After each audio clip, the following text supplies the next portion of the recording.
Si Light ay isang masayahing binatilyo na pangarap maging isang matagumpay na adventurer, para mabigyan niya ang kanyang pamilya ng marangyang buhay. Para makamit ang kanyang layunin, nilisan niya ang kanyang maliit na nayon at nagtungo sa lungsod para magparehistro bilang isang adventurer. Ngunit hindi madali para sa kanya. Sa mundong ito, ang Diyosa ay lumikha ng 9 na lahi, at ang mga tao ay itinuturing na pinakamababa sa kanila. Dahil dito, sila ay laging nakakaranas ng diskriminasyon, at naranasan ito ni Light pagtapak pa lamang niya sa lungsod. Isang adventurer na beastman ang bastos na nagsabi sa kanya na umalis sa daan at humingi na lang ng paumanhin si Light kahit hindi naman niya hinaharangan ang daan nito. Pagdating niya sa guild, nagpatala siya bilang isang adventurer, at sinabi ng receptionist sa kanya na ang mga baguhan na katulad niya ay nakakatanggap ng F rank sa simula. Tinanong siya kung mayroon siyang kakayahan na maaaring gumanap sa kanyang pagsusuri, at sabik na oo si Light. Sinabi niya sa kanya na ang kanyang kakayahan ay tinatawag na unlimited gacha, at kaya niyang basta na lang maglabas ng mga bagay-bagay, dahil hindi sapat ang pagpapaliwanag. Nagpasya si Light na magpakita at ipinatawag ang kanyang gacha device na agad niyang binuksan. Naglabas ang gacha ng isang card ng tinidor, at nang bitawan ni Light ang card, isang tinidor ang lumitaw sa mesa. Gayunpaman, baluktot ang tinidor, at nagulat si Light. Sinabi niya sa receptionist na ang mga bagay-bagay, mas madalas na mas gumagana at agad niyang ginagamit ang kanyang kakayahan ng ilang beses, ngunit pareho rin ang resulta. Bumunot siya ng isang bulok na mansanas at isang tinapay na may amag, na nakakumbinsi sa resepsyonista na ang talunang ito ay walang karapat-dapat maliban sa F rank. Masayang tinanggap ito ni Light at pagkatapos ay tinanong siya kung mayroon bang mga trabaho na maaari niyang kunin kaagad. Itinuro siya ng resepsyonista sa bulletin board kung saan nakapaskil ang lahat ng madaling trabaho, ngunit kinabahan si Light pagkakita pa lamang doon. Napagtanto ng resepsyonista na hindi marunong bumasa si Light bukod pa sa pagiging talunan, ngunit hindi na nakakagulat ang bahaging iyon dahil ang mga tao ay may mababang antas ng pagbasa at pagsulat. Sinasabi niya sa kanya na kaya niyang gawin ang mga pangunahing bagay tulad ng pagbubuhat ng bato at pangangalap ng kahoy, pero mas mababa ang bayad doon kaysa ibang trabaho. Tanggap ni Light yun, at pagkatapos ng isang araw ng pagtatrabaho ng husto, nakakakuha siya ng sapat na pera para umupa ng kwarto. Kailangan pa rin niyang umasa sa kanyang gacha skill para sa pagkain, pero kampante siya na kaya niya. Gayunpaman, may ibang plano para sa kanya ang isang grupo ng mga beastmen, at sinasadya nilang harangan siya kaya nabunggo niya sila. Agad na sinimulan ng kanilang leader na sigawan si Light dahil sa pagkabunggo sa kanya at pagdumi ng kanyang damit. Bago kunin ang kanyang pataka, nagpapanik si Light, humihiling na ibalik ang pera dahil wala siyang matutuluyan kung hindi.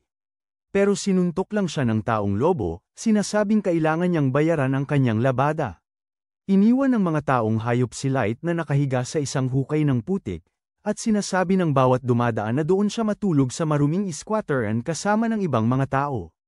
Talagang nawawalan na ng pag-asa si Light sa puntong ito, pero bigla na lang, may nag-abot ng kamay para tulungan siya. Instinctive niyang tinanggap ang kamay ng magandang elf sa harapan niya, pero napagtanto niya isang segundo ang nakalipas na puno ng putik ang kanyang kamay. Napaatras si Light, humihingi ng paumanhin sa elf dahil nadumihan niya ito. Pero sinasabi niya sa kanya na ayos lang. Tinitiyak niya na hindi niya ito sasaktan, pero dahil sa maraming taon ng rasismo at diskriminasyon ay hindi siya makapaniwala, para patunayan ang kanyang punto.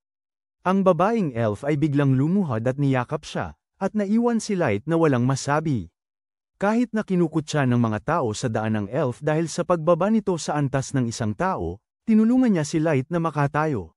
Sa likod ng elf, may isang grupo na may mga tao mula sa iba't ibang lahi, at nagpakilala sila bilang grupo na pinangalanang kasunduan ng mga tribo.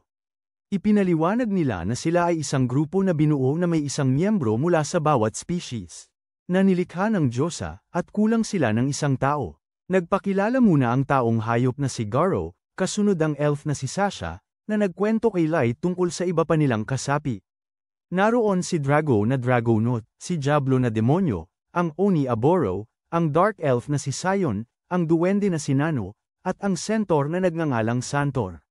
Sabi ni Garo na naghahanap lang sila ng tao para makumpleto ang kanilang grupo, At dagdag pa ni Sion na binuo nila ang grupong ito para wakasan ang pagtatangi at lumikha ng mundo kung saan pantay-pantay ang turing sa lahat. Parang hindi makapaniwala si Light dito, pero hindi niya palalampasin ang ganitong kahangahangang tila piging, at masaya siyang sumali sa Concord of Tribes. Di nagtagal, nagsimula silang maglakbay, at si Light ang pinakamahina sa kanilang grupo. Kailangan siyang iligtas mula sa mga halimaw ni Drago at Sasha, na nagsasabi sa kanya na mag-ingat dahil isang tama mula sa mga halimaw ay papatay sa kanya.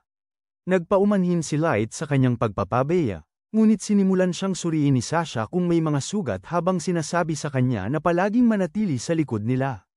Sinimulan ng iba pang kasapi ng grupo na tuksuhin si Sasha dahil lihim siyang nahuhumaling kay Light at labis siyang nagmamalasakit sa kanya, at namula siya habang ipinapaliwanag na siya ay nakikita lamang siya bilang kasapi ng grupo. Pakiramdam ni Light ay wala siyang silbi dahil wala siyang magawa maliban sa pagdadala ng mga gamit, ngunit sinabi ni Drago sa kanya na masarap ang tiyaan na ginagawa niya, at sapat na yun para sa kanya.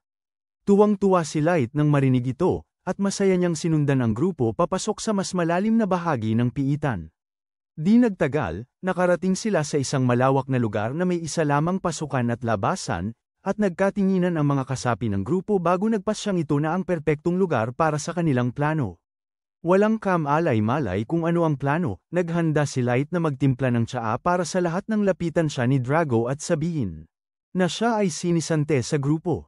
Hindi pa nga lubos maisip ni Light ang sinabing yun at nagtanong kung ano ba ang ginawa niya para mapatalsik sa grupo, at sinabi naman ni Beastman Garou na sinisante siya dahil wala siyang ginagawa. Sinabihan ng lahat si Light kung gaano siya kawalang silbi at katanga-tanga, at pati si Sasha ay tila nandidiri sa kanya. Sinimulan ng ibang miyembro ng grupo na insultuhan si Light at ang lahi ng tao. Iniisip ni Light na baka isa lamang itong biro, ngunit sinabi nila na walang may panahong magbiro sa isang walang kwentang basurang tulad niya. Nagtanong siya kung bakit dati ay mabait sila sa kanya. Kasama siya hanggang ngayon kung gayon at sumagot sila na pag-arte lang yun. Sabi ni Drago sa kanya na napansin ng mga nakatataas ang kanyang talento, walang limitasyong gacha, at naisip nila na pwede siyang maging isang maestro. Kaya naman inutusan nila ang Concord of Tribes na bantayang mabuti sila. Pero nung nalaman nila na walang kwenta ang talento ni Light at hindi siya pwedeng maging isang maestro, binigay nila ang hudyat para alisin siya. Si Sasha ang pinakaginhawa na hindi na nila kailangang bantayan si Light, dahil kung isa talaga siyang maestro, kailangan niya itong pakasalan, at naiisip pa lang niya yon, kinikilabutan na siya. Hindi maintindihan ni Light kung ano man ang ibig sabihin ng salitang maestro, pero sinabi ni Drago na, "Screams is better than sex." Sasha then approaches him and starts kicking him in the face while he is restrained on the ground. Sinabi na nila sa kanya ang sapat, at kailangan na nila siyang tapusin bago pa dumating ang mas maraming adventurer dito. Agad ginaya ni Garou si Wolverine at binunot ang kanyang mga metal na kuko, at ginamit ang mga ito upang hiwain ang mukha ni Light. Doon lang napagtanto ni Light na nasa malaking gulo talaga siya, at walang paraan para makaalis sa problemang ito. Sa kanyang desperasyon, tumakbo siya ng mabilis hanggat kaya niya at pinagtawanan siya ng mga rasistang hanghang, sinasabing hindi nila siya papayagang makatakas.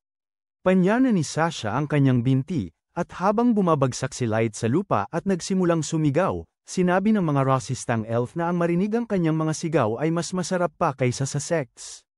Lumapit si Sasha sa kanya at sinimulang sipin ang kanyang mukha habang hindi siya makagalaw sa lupa. Ang mga hiyaw ng tao ay parang musika sa kanilang pandinig. Napagdesisyonan ni Garou na takutin pa si Light para sumigaw at sinimulan siyang saktan.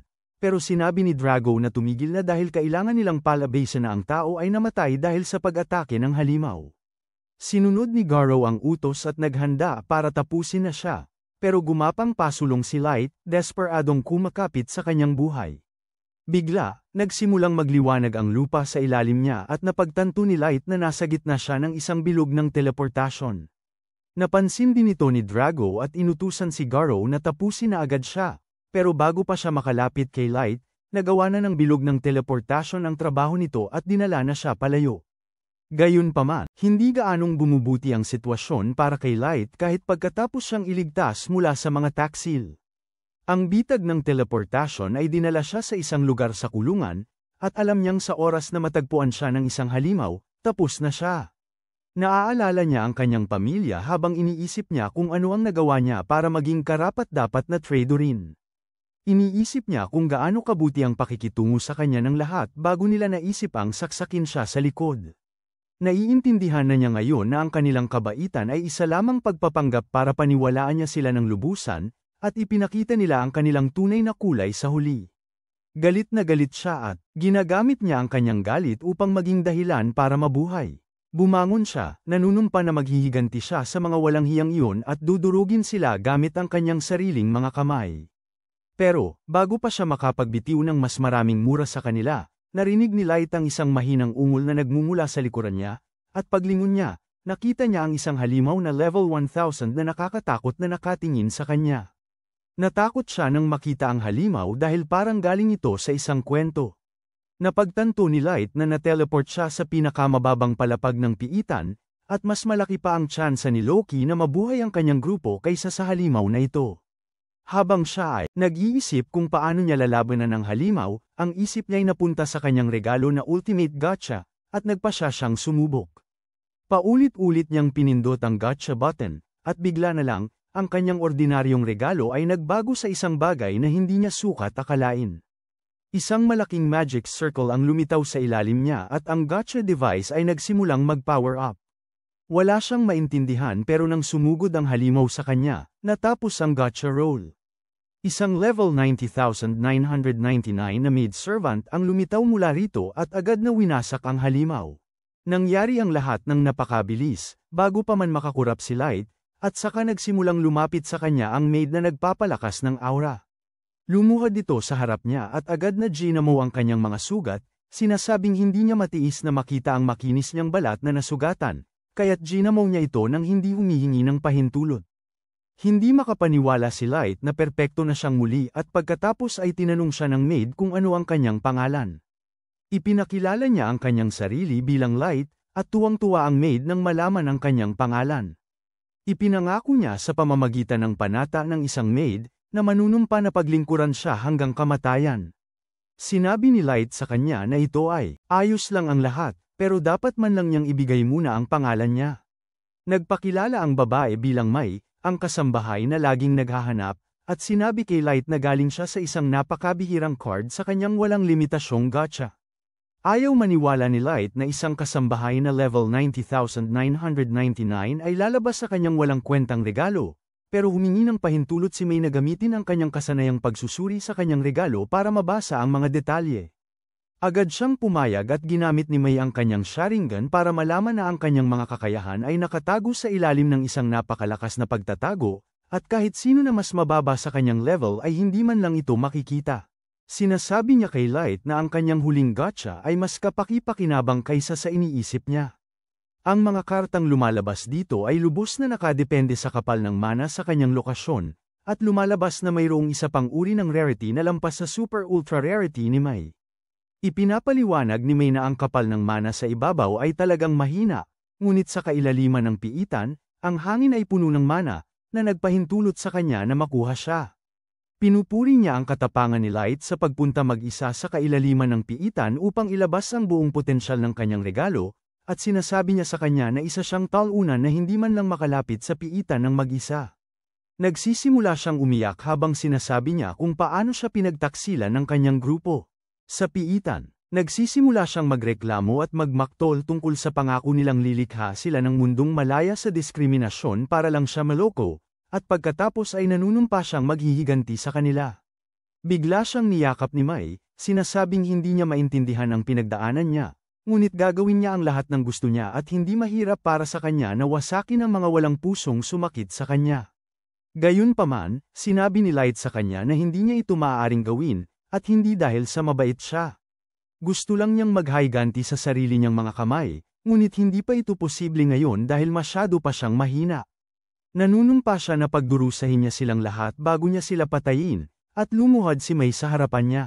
Muli, sinasabi sa kanya na kung gusto niyang lumakas para makapaghig-antay, tutulungan niya siya doon. Sinasabi niya sa kanya na naniniwala siya sa potensyal nito, at si Light ay nagpapasalamat na lang sa kanya. Gayunpaman, Hindi siya kontento sa isang makapangyarihang kalaban lang sa kanyang grupo at nagpasya siyang gamitin ang mayaman sa mana na kapaligiran ng dungeon ng higit pa. Ginagamit niya muli ang kanyang walang limitasyong gacha, tumatawag ng mas maraming kaklase upang makabuo siya ng isang kaharian na magsisilbing basehan para sa kanyang malaking paghihiganti. Lumipas ang 3 taon mula noong araw na yun, at ngayon si Light ay namumuno sa daan-daan ng mga dalaga sa loob ng palasyong ipinagawa niya para sa kanyang sarili. Laging nasa tabi niya si May gaya ng ipinangako nito ng araw na nakilala niya siya. Tila labis na humahanga sa kanya ang lahat ng mga dalaga habang pinasasaya siya, masayang napapansin niya, samantalang sinasabihan silang lahat ni May na maging maayos. Lumalabas siya ng kastilyo at nagsisimulang magtungo sa palengke kung saan nakikilala siya ng lahat habang tinatawag siya ng isang tindero sa kanyang pwesto para mag-almusal, samantalang sinasabi naman ng iba ang tungkol sa kakulangan ng mga merienda sa bansa. Ipinangako ni Light na aayusin niya agad ang problema, samantalang sinasabi ni May na huwag siyang mag-alala sa mga maliliit na bagay na yun dahil sisiguraduhin niyang malulutas agad ang problema sa logistic. Napagtanto ni Light na kakailanganin niyang lumikha ng bagong sistema para sa pag-aasikaso ng low-high stika dahil ang populasyon ng lugar na ito ay dumami ng ilang beses sa nakaraang 3 taon. Tinanong niya si May kung nasaan ang iba pa niyang mga maalamat na tawag, at sumagot si May na abala si Yuki na tagapag-alaga ng halimaw sa paggawa ng mga mapa ng lugar malapit sa mga piitan, nagmamanman sa mga kagubatan kung may anumang problema. Iniisip ni Light ang lahat ng halimaw na gumagala sa mga kagubatan, ngunit alam niyang hindi sila magiging problema sa isang henyong tagapag-alaga ng halimaw na tulad niya. Nagpatuloy si May sa pagsasabing si Ellie na mago ay abalang-abala, sinusubukang lumikha ng espesyal na mahika alinsunod sa kanyang dakilang plano. Iniisip ni Light kung kakayanin kaya ni Ellie ito, dahil napakaraming komplikado sa mga mahika na ipinagawa niya rito. Kumustahin ni Light si Naz, ang bampirang kabalyero, na magaling sa malapitan na labanan, pero medyo may kakulangan sa ibang bagay. Sagot ni May na inatasan niya itong magpatrolya sa paligid ng kastilyo para hindi ito makagawa ng kalokohan dahil sa kakulangan nito sa pag-iisip. Wala namang problema kay Light sa kanya dahil nagbibigay ito ng kulay sa kastilyo. Hindi nagtagal, bumalik sila sa kastilyo, kung saan tinawag si Light ni Jack, ang huli sa kanyang 4 na maalamat na ipinatawag, na nagtanong kung handa na si Light para sa ilang pagsasanay. Mukhang medyo naiirita si May at sinasabi kay Jack na dapat niyang tawagin si Light sa tamang mga panghalip nito, na Master. Ngunit si Jack ay isang tunay na Sigma na hindi naniniwala sa mga bagay na ito, kaya't binabaliwala niya ito. Sinabi ni Light kay May na ayos lang dahil itinuturing niyang nakatatandang kapatid si Jack at sinabi kay May na sa palagay niya ay pupunta na siya sa kanyang sesyon ng pagsasanay kasama si Jack ngayon. Sa loob ng lugar ng pagsasanay, naghanda silang dalawa para mag-sparring nang biglang, sa bilis, sumugod si Light sa kanyang ipinatawag, sinuntok siya sa kanyang matigas na tiyan, itinulak siya paatras sa kanyang nakakagulat na lakas. Mukhang natuwa si Jack sa lakas ni Light na sinasabing sinuman. Karaniwang adventurer sana ay patay na kung nasuntok ng ganoon, pero kaya niya dahil matigas siya at kayang sumipsip ng napakaraming pinsala. Nagkita muli sila sa gitna ng lupa at nagpalitan ng suntok bago lumayo. Sinundan ito ni Light ng sunod-sunod na atake na iniiwasan ni Jack. Samantala, si Naz ay nagpapatrolya pa rin sa mga pasilyo, bahagyang tumatalbog ang ulo habang binabati siya ng ibang mga katulong, na nagsasabi sa kanya ng matatamis na salita. Sinasabing pakiramdam nila ay ligtas sila dahil laging naroon si Naz na nagpapatrolya at tinitiyak na walang panganib na nagtatago sa paligid. Labis na natuwa si Naz na siyang gusto ng mga katulong. Habang nagpapasya silang pagtripan siya sa pamamagitan ng pagsasabi na dapat niyang tingnan kung ligtas ang silid ni Light at walang masamang nangyayari doon. Inisip ni Naz na magandang ideya ito at nagtungo sa silid, ngunit nang tangkain niyang buksan ito, lumabas si May mula sa loob. Tinanong ni Naz si May kung ano ang ginagawa niya sa loob ng silid ni Light dahil tiyak na wala siya roon at nagsasanay. Agad na mula si May, sinasabing sinusubukan niyang linisin ang silid habang wala siya. Sinabi ni Naz na kailangan niyang tingnan ang silid kung may panganib. Ngunit bago pa siya mapagsabihan ni May, pumasok si Naz sa silid at napansin na medyo magulo ang kama. Siya ay tila walang maisip. Sabi niya parang may naghiga at nag-amoy-amoy sa unan at gum-ulong-gulong sa kama, at tinanong si May kung sinadya ba niya yon. Nagdesisyon si May na gamitin ang kanyang pagiging simple para makalamang at buong tapang na sinabing espesyal na estilo niya yun sa pagliligpit ng kama. Humanga si Naz at nagtanong kung pwede niya ring matutunan yun, pero tumanggi si Mai, sinabing espesyal itong sikreto na hindi pa niya pwedeng ibunyag. Dahil doon, naalala ni Naz na pinapasabi rin ng mga katulong ang kanilang mensahe kay Mai, kaya kumuha siya ng pergamino at binigay kay Mai na napagtanto na nagre-rebelde ang ibang katulong dahil kinamkam niya ang kwarto ni Light at hindi man lang pinapapasok. Linisin nila yun paminsan-minsan. Sabi ni Mai kay Naz na huwag mag-alala dahil siya na ang bahala sa mga katulong, at binigyan pa si Naz ng barya para manahimik, na masaya naman niyang tinanggap at umalis. Agad siyang pumunta sa palengke at nagsimulang tumingin sa mga pagkaing mabibili niya sa pera, pero sa huli ay nagpasya siyang subukan ng malambot na pancake kasama ang sariwang gatas. Pagkatapos noon ay masaya siyang bumalik sa kastilyo kung saan nakita niya si Yuki na nakaupo sa balkonahe. Tinanong niya si Yuki kung tapos na ang trabaho niya sa loob ng mga kagubatan at kung sawa na siya sa mga kalokohan ni Naz. Ipinakita niya dito na nagawa na niya ang mapa na gusto ni Mai at bumalik para ihatid ito. Binati siya ni Naz at bumalik sa kanyang pagpapatrolya bago pumasok sa silid ng trono. Pagpasok sa nakasusuyang lugar, nagsimula siyang sumigaw ng buong puso, dahil walang nakapaligid para pigilan siya. Pagkatapos ay tumalon siya sa trono mismo at nagsimulang galawin ito nang hindi sinasadya niyang nabali ang isa sa mga pakpak ng estatwa ng anghel. Natakot kay Mai, agad niya itong binalik ng padalos-dalos at tumakbo para sagipin ng sarili palabas ng silid ng trono. Pagbalik sa loob ng lugar ng pagsasanay, patuloy na naglalabanan sina Light at Jack nang imungkahi ni Jack na tapusin na nila ang araw at ang mga paniki. Hindi nagtagal, lumipat sila patungo sa banyo at nang makapasok sa loob ng higanteng bathtub, pinuri ni Jack si Light dahil sa mabilis nitong pagkatuto ng lahat ng kasanayan. Sinasabing sapat na siyang kalakas para maging parang laro lang ang karamihan sa mga nilalang sa mga piitan para sa kanya, na nangangahulugang kakaunti lang ang makakalaban sa kanya sa ibabaw. Ngunit binalaan siya na mayroon pa ring ilan na gustong siya ay lubusang wasakin sa unang pagkakataon na makakaya nila. Sumeryoso si Light habang iniisip ang pagtataksil na kinaharap niya 3 taon na ang nakalipas, at sinabi niyang hindi pa siya titigil hanggat hindi siya nakakaganti. Sa loob naman ng silid ni Mai, tinawag niya ang 4 na pasaway na katulong at tinanong kung ano ba ang problema nila dahil binabasa muli sa kanila ang kanilang sulat. Sa harap mismo ni Mai, ang 4 na katulong ay natigilan dahil hindi nila alam ang sasabihin. Humingi sila ng paumanhin sa kanya, sinasabing paraan lamang nila yun ng pagpapakita ng suporta dahil alam nilang labis na nagtatrabaho si Mai. Sinabi ni Mai sa kanila na huwag alalahanin ang kanyang trabaho at mag-focus sa kanilang sarili. Tinanggihan niya ang kanilang kahilingan na linisin ang silid ni Light at sa halip ay pinarusahan sila sa pamamagitan ng pagbibigay sa kanila ng utos na linisin ang pasilyo na patungo sa trono sa pamamagitan ng kamay. Nagulat ang mga katulong dito, sinasabing masyadong mahaba ang pasilyo, ngunit sinabi ni Mai sa kanila na magpatuloy lamang, dahil pananatilihin itong abala sila habang wala siya kasama si Light sa isang misyon. Pagbalik sa labas, si Naz ay nakadikit sa bintana ng isang tindahan.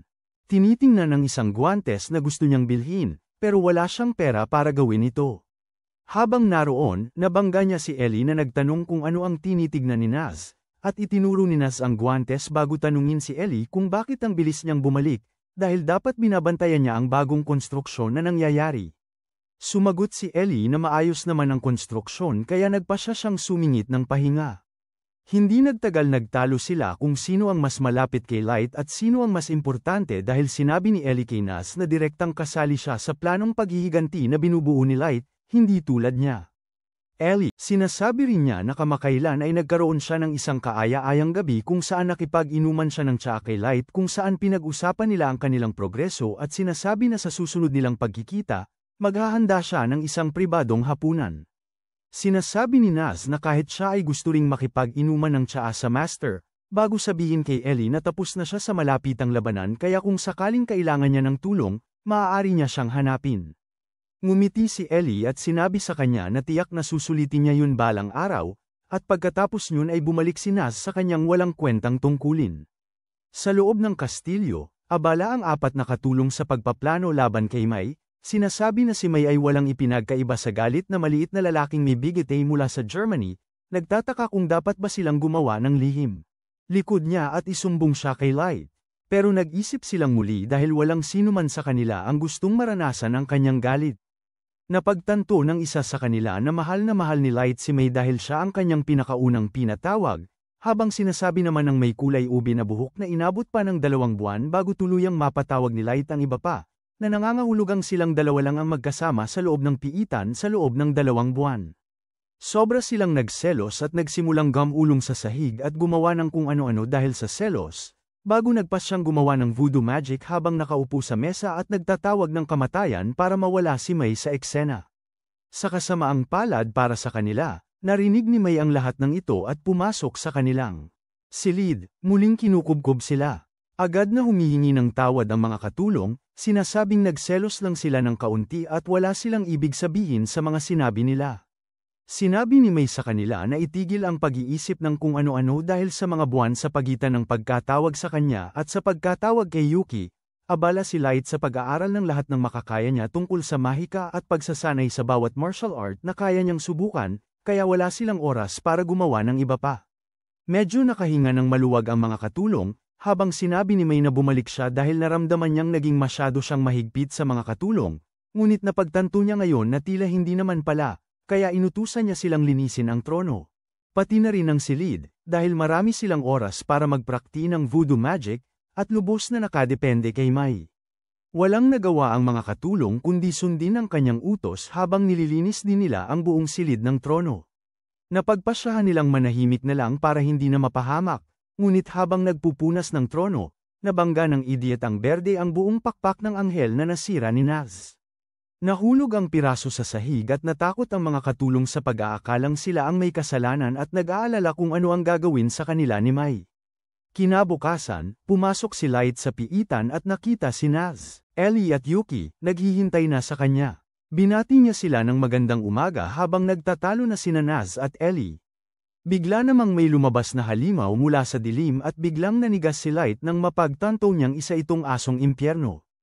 Alam niyang mas malakas na siya ngayon kaysa noon, pero ang trauma mula noong araw na yun ay gumugulo pa rin sa kanya, parang nanlalamig ang dugo niya tuwing nakikita niya ang hayop. Pero walang takot ang kanyang grupo dahil nagalit silang lahat sa katotohanang nabagabag si Light dahil sa asong impyerno.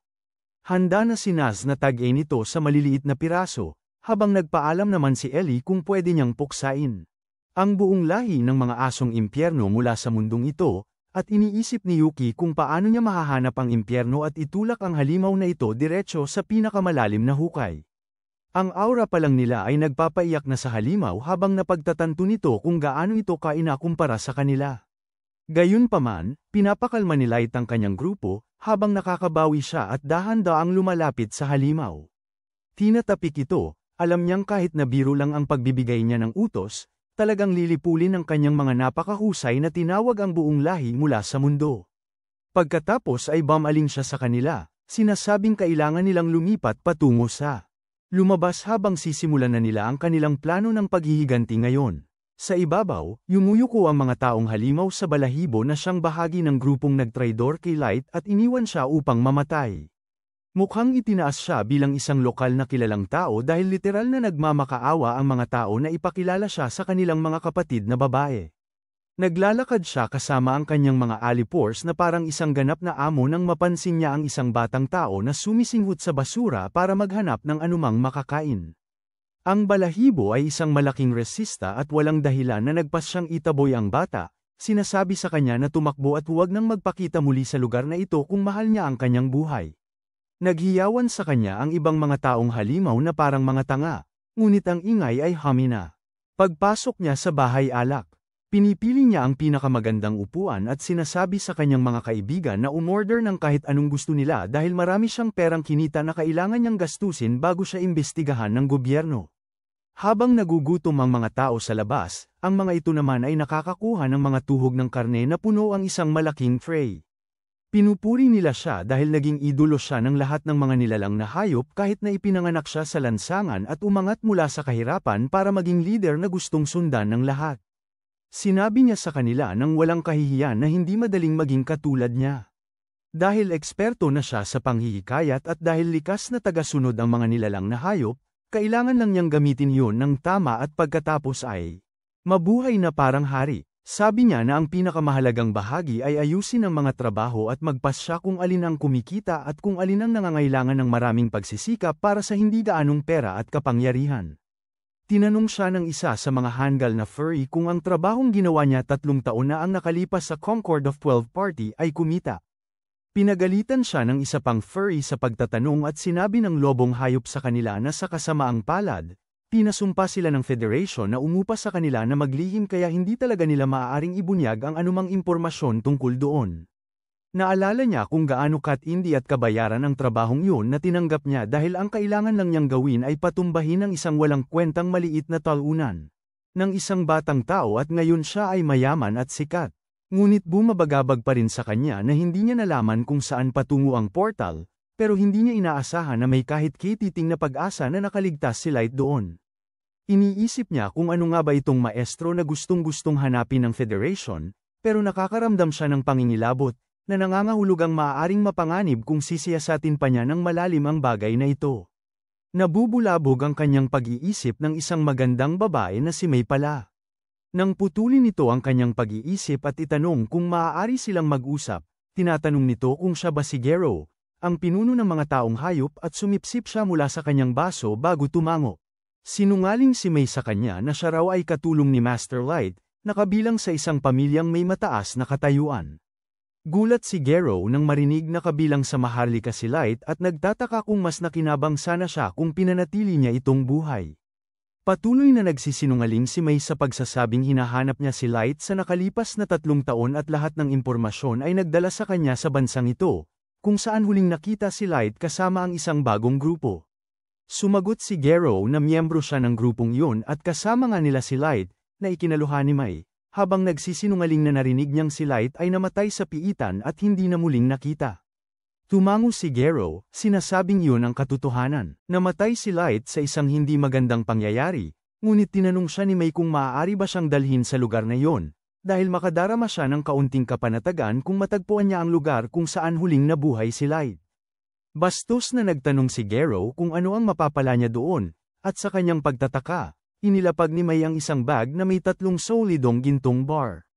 Nagulat at hindi makapagsalita ang mga alipor sa paligid niya. Ngunit kinontrol ni Gero ang kanyang ekspresyon habang iniisip kung ito ba ay isang uri ng patibong o gusto lamang talaga ng babaeng ito na may maghatid sa kanya papunta sa mga piitan. Nagpasya siyang sumama na lang, dahil naniniwala siya na hindi man lang magagalaw ng isang babae ang buhok niya, lalo na ang magdulot ng panganib.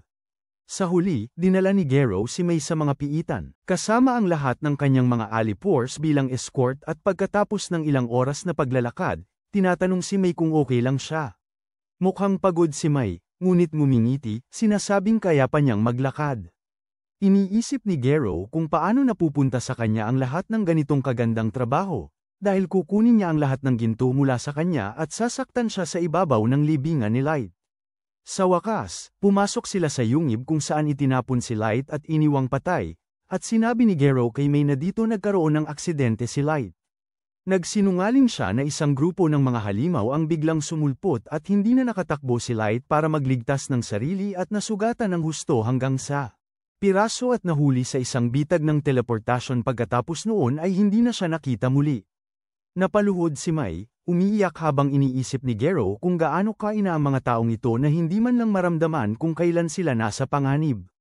Nagsisimula ng pamwesto ang kanyang mga alipors, hinaharangan ang tanging labasan, habang patuloy siyang walang pusong nagsisinungaling tungkol sa kung paano niya sinubukang iligtas siya, ngunit hindi niya nagawa. Nang maghahanda na siyang umatake, nag-iba ang boses ni May habang sinasabi niya na tanging ang pinakamasasamang nilalang sa mundo ang makakagulo sa isang taong may busilak na puso tulad ni Light, dalhin siya sa isang madilim na kulungan, at pagkatapos ay traidorin siya. Tumingin siya sa paligid, alam na kung pumasok siya sa serbisyo ni Light ng mas maaga. Hindi sana siya sinipa, tinamaan ng palaso sa binti at binugbog ng halos ikamatay niya. Agad na nadama ni Gero ang panganib at umatras, nagtataka kung paano nalaman ng babaeng ito ang lahat ng iyon. Naguguluhan ang kanyang mga alipors dahil hindi nila alam ang tunay na lawak nito, ngunit alam ni Gero na ang mga taong maaaring makaalam tungkol sa nangyari ay ang 12 miyembro ng kanyang grupo at ilan sa mga piling tao ng bansa. Gusto niyang malaman kung sino ang pinagtatrabahuhan niya. nagtatanong kung isa siyang especially iya na ipinadala ng isang kaaway na tribo. Tinuya siya nito, sinasabing para lamang sa liwanag siya nagtatrabaho at haharapin niya ngayon ang kanyang galit. Ang enerhiya pa lang na sumabog mula sa sapat na ang tingin niya para takutin siya, na ikinagulat niya rin.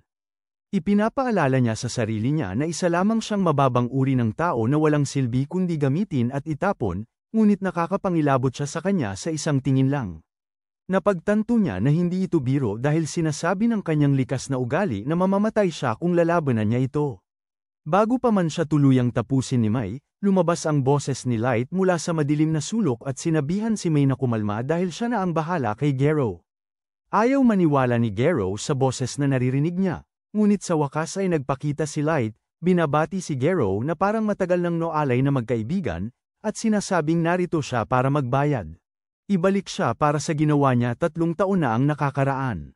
Agad namang tila bumalik ang kumpiyansa ni Gero, habang tumatawa siya, sinasabing hindi niya inakalang makikita pa niya si Light, at kinukutya siya, sinasabing walang magagawa ang isang hamak na level 15 na tao laban sa isang level 150 raid boss na tulad niya.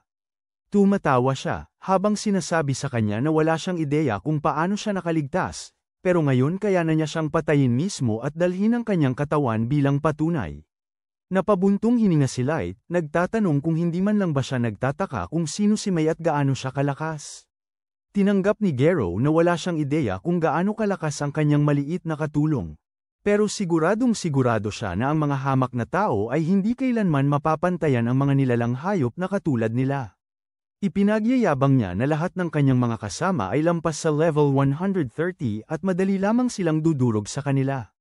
Dahil dito, nagbigay siya ng utos na umatake, at 2 sa kanyang mga tauhan ang agad na sumugod kay Light, handang wakasan ang kanyang buhay, ngunit sa isang kisap mata, lumitaw si Mai sa harap nila at ang kanilang mga ulo ay bumagsak sa lupa sa isang lugar, habang ang kanilang mga walang buhay na katawan ay bumagsak sa sahig. Nagbabala siya na sinumang magtangkang pagbantaan si Light ay mawawala ng ulo, ngunit sinabi ni Light sa kanya na umalis at harangan na lamang ang lahat ng labasan dahil gusto rin niyang sumali sa kasiyahan. Mukhang ang mga tauhan ni Gero ay nawawala na ng pag-asa dahil hindi nila makapaniwala sa nakita nila, pero sinubukan silang patatagin ni Gero, sinasabing isa lamang itong murang trick na ginamit niya at wala nang iba.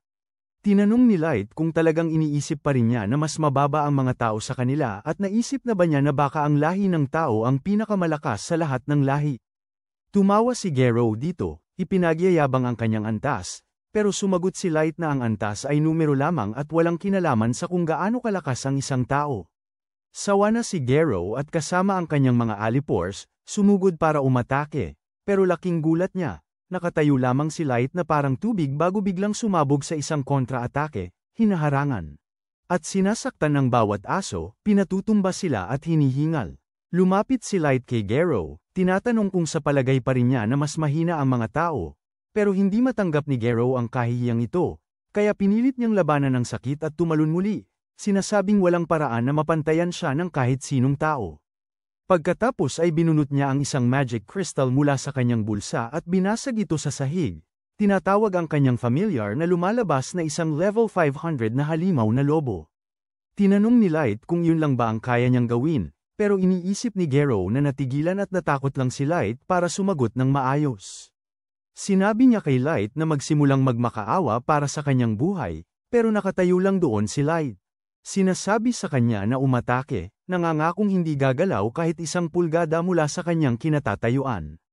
Nagalit si Gero at inutusan ang kanyang halimaw na magpakawala ng isang atake kay Light, sobrang lakas na kaya nitong wasakin ang isang buong lungsod, ngunit nang mawala ang alikabok, halos malaglag ang kanyang panga. Nakita niya si Light na nakatayo pa rin, gaya ng kanyang sinabi, na walang kahit isang gallows sa kanyang katawan. Kinutya siya ni Light dahil binigyan niya ng napakagandang pangalan ang kanyang atake gayong ang nagawa lang nito ay magpaibabaw ng alikabok ng walang dahilan. Hindi nakakibo si Gero habang ang kanyang mga alipors ay nagsisimula ng matakot. Sinabi ni Light na siya naman ang aatake at nagpa siya na bumunot ng isang card na parang nasa Yu-Gi-Oh! Ipinakawala niya ang level 9000 Ultra Rare card ng Primal Wolf God na lumilitaw sa likuran niya na kumikinang at manipis. Kaya lubhang nagulat ang mga furry. Pagkatapos, sinabi ni Light sa Wolf God na patayin ang familiar ni Gero, ngunit imbes na magpakawala ng napakalakas na atake sa kanila, huminga lamang ng mahina ang Wolf God. Ang lakas sa loob ng hiningang yun ay nagpatigas na parang kristal sa lobo ni Gero at dinurog ito sa harap mismo niya. Habang nakatayo siyang walang magawa, tuluyan ang nawala si Gero sa sarili, hindi makapaniwala na ang kanyang level 500 na halimaw na lobo ay nawasak sa isang segundo. Ngunit sinabi ni Light na kaya niyang harapin ang halimaw mismo, kung gusto rin niya, at para patunayan yon, ipinapakita niya ang tunay niyang antas, na lumalabas na abot sa 9,999. Nauutal at nanginginig si Gero habang sinasabi niya na hindi ito maaari dahil ang mga tao ay umaabot lamang sa antas 100, at kung sila'y talaga ang dating tao noon, dapat ay medyo lumaki na siya sa panahong ito. Ipinapakita ni Light na gumagamit siya ng singsing ng edad upang pigilan ang kanyang paglaki, dahil gusto niyang maalala ang kanyang sarili at ang araw na ipinagkanulo siya ng pinakamalalaking salot sa lupa. Napagtanto ni Gero na wala na siyang pag-asa, at wala siyang kahit kititing na pagkakataong talunin ang higanteng si Light. Alam niya, nakatapusan na niya, kaya ginawa niya ang gagawin ng sinumang duwag at itinapon ang kanyang mga armas, humihingi ng paumanhin sa kanya sa ginawa niya. Sinasabing napilitan lang siyang gawin yun dahil sa Federation. Sinasabi niya na kahit ngayon wala siyang balak na saktan ang sinuman at sasabihin niya ang totoo, pero gumawa ng plano ang kanyang mga kasama ng mag-isa at kinaladkad siya rito. Hindi makapaniwala ang kanyang mga tauhan na ito ang parehong taong nagmamayabang ng kanyang mga kasanayan at lakas kaninang umaga lang. Yumuko siya at nagmamakaawa ng kapatawaran, at pumayag pa na maging alaga niya kung gusto ni Light. Pero walang pakialam si Light at tinanong lang siya kung ano nga ba ang isang maestro. At bakit gustong-gusto siyang hanapin ng gobyerno. Tapat na sumagot si Gero na wala siyang ideya kung sino yun, at sinabi lang daw ng gobyerno na malamang na tao yun. Tinanong naman ni Light kung bakit nila naisip ang patayin ito nang isipin nilang hindi ito ang maestro. Agad na yumuko si Gero, sinasabing wala talaga siyang alam at inutusan lang silang gawin yun. Ibinaling ni Light ang kanyang atensyon sa mga Alipores at tinanong kung mayroon silang impormasyon. Para iligtas ang kanilang mga sarili, nagsimulang mag-angkin ang mga tauhan na mayroon silang impormasyong gusto ni Light, ngunit ginamit ni May ang kanyang espesyal na mata para makita ang kanilang mga kasinungalingan at pinutol-putol sila. Nagtatapo ng dugo sa lahat ng dako habang sinasabi niya na sinumang magsisinungaling sa harap ni Light ay mamamatay sa kanyang mga kamay.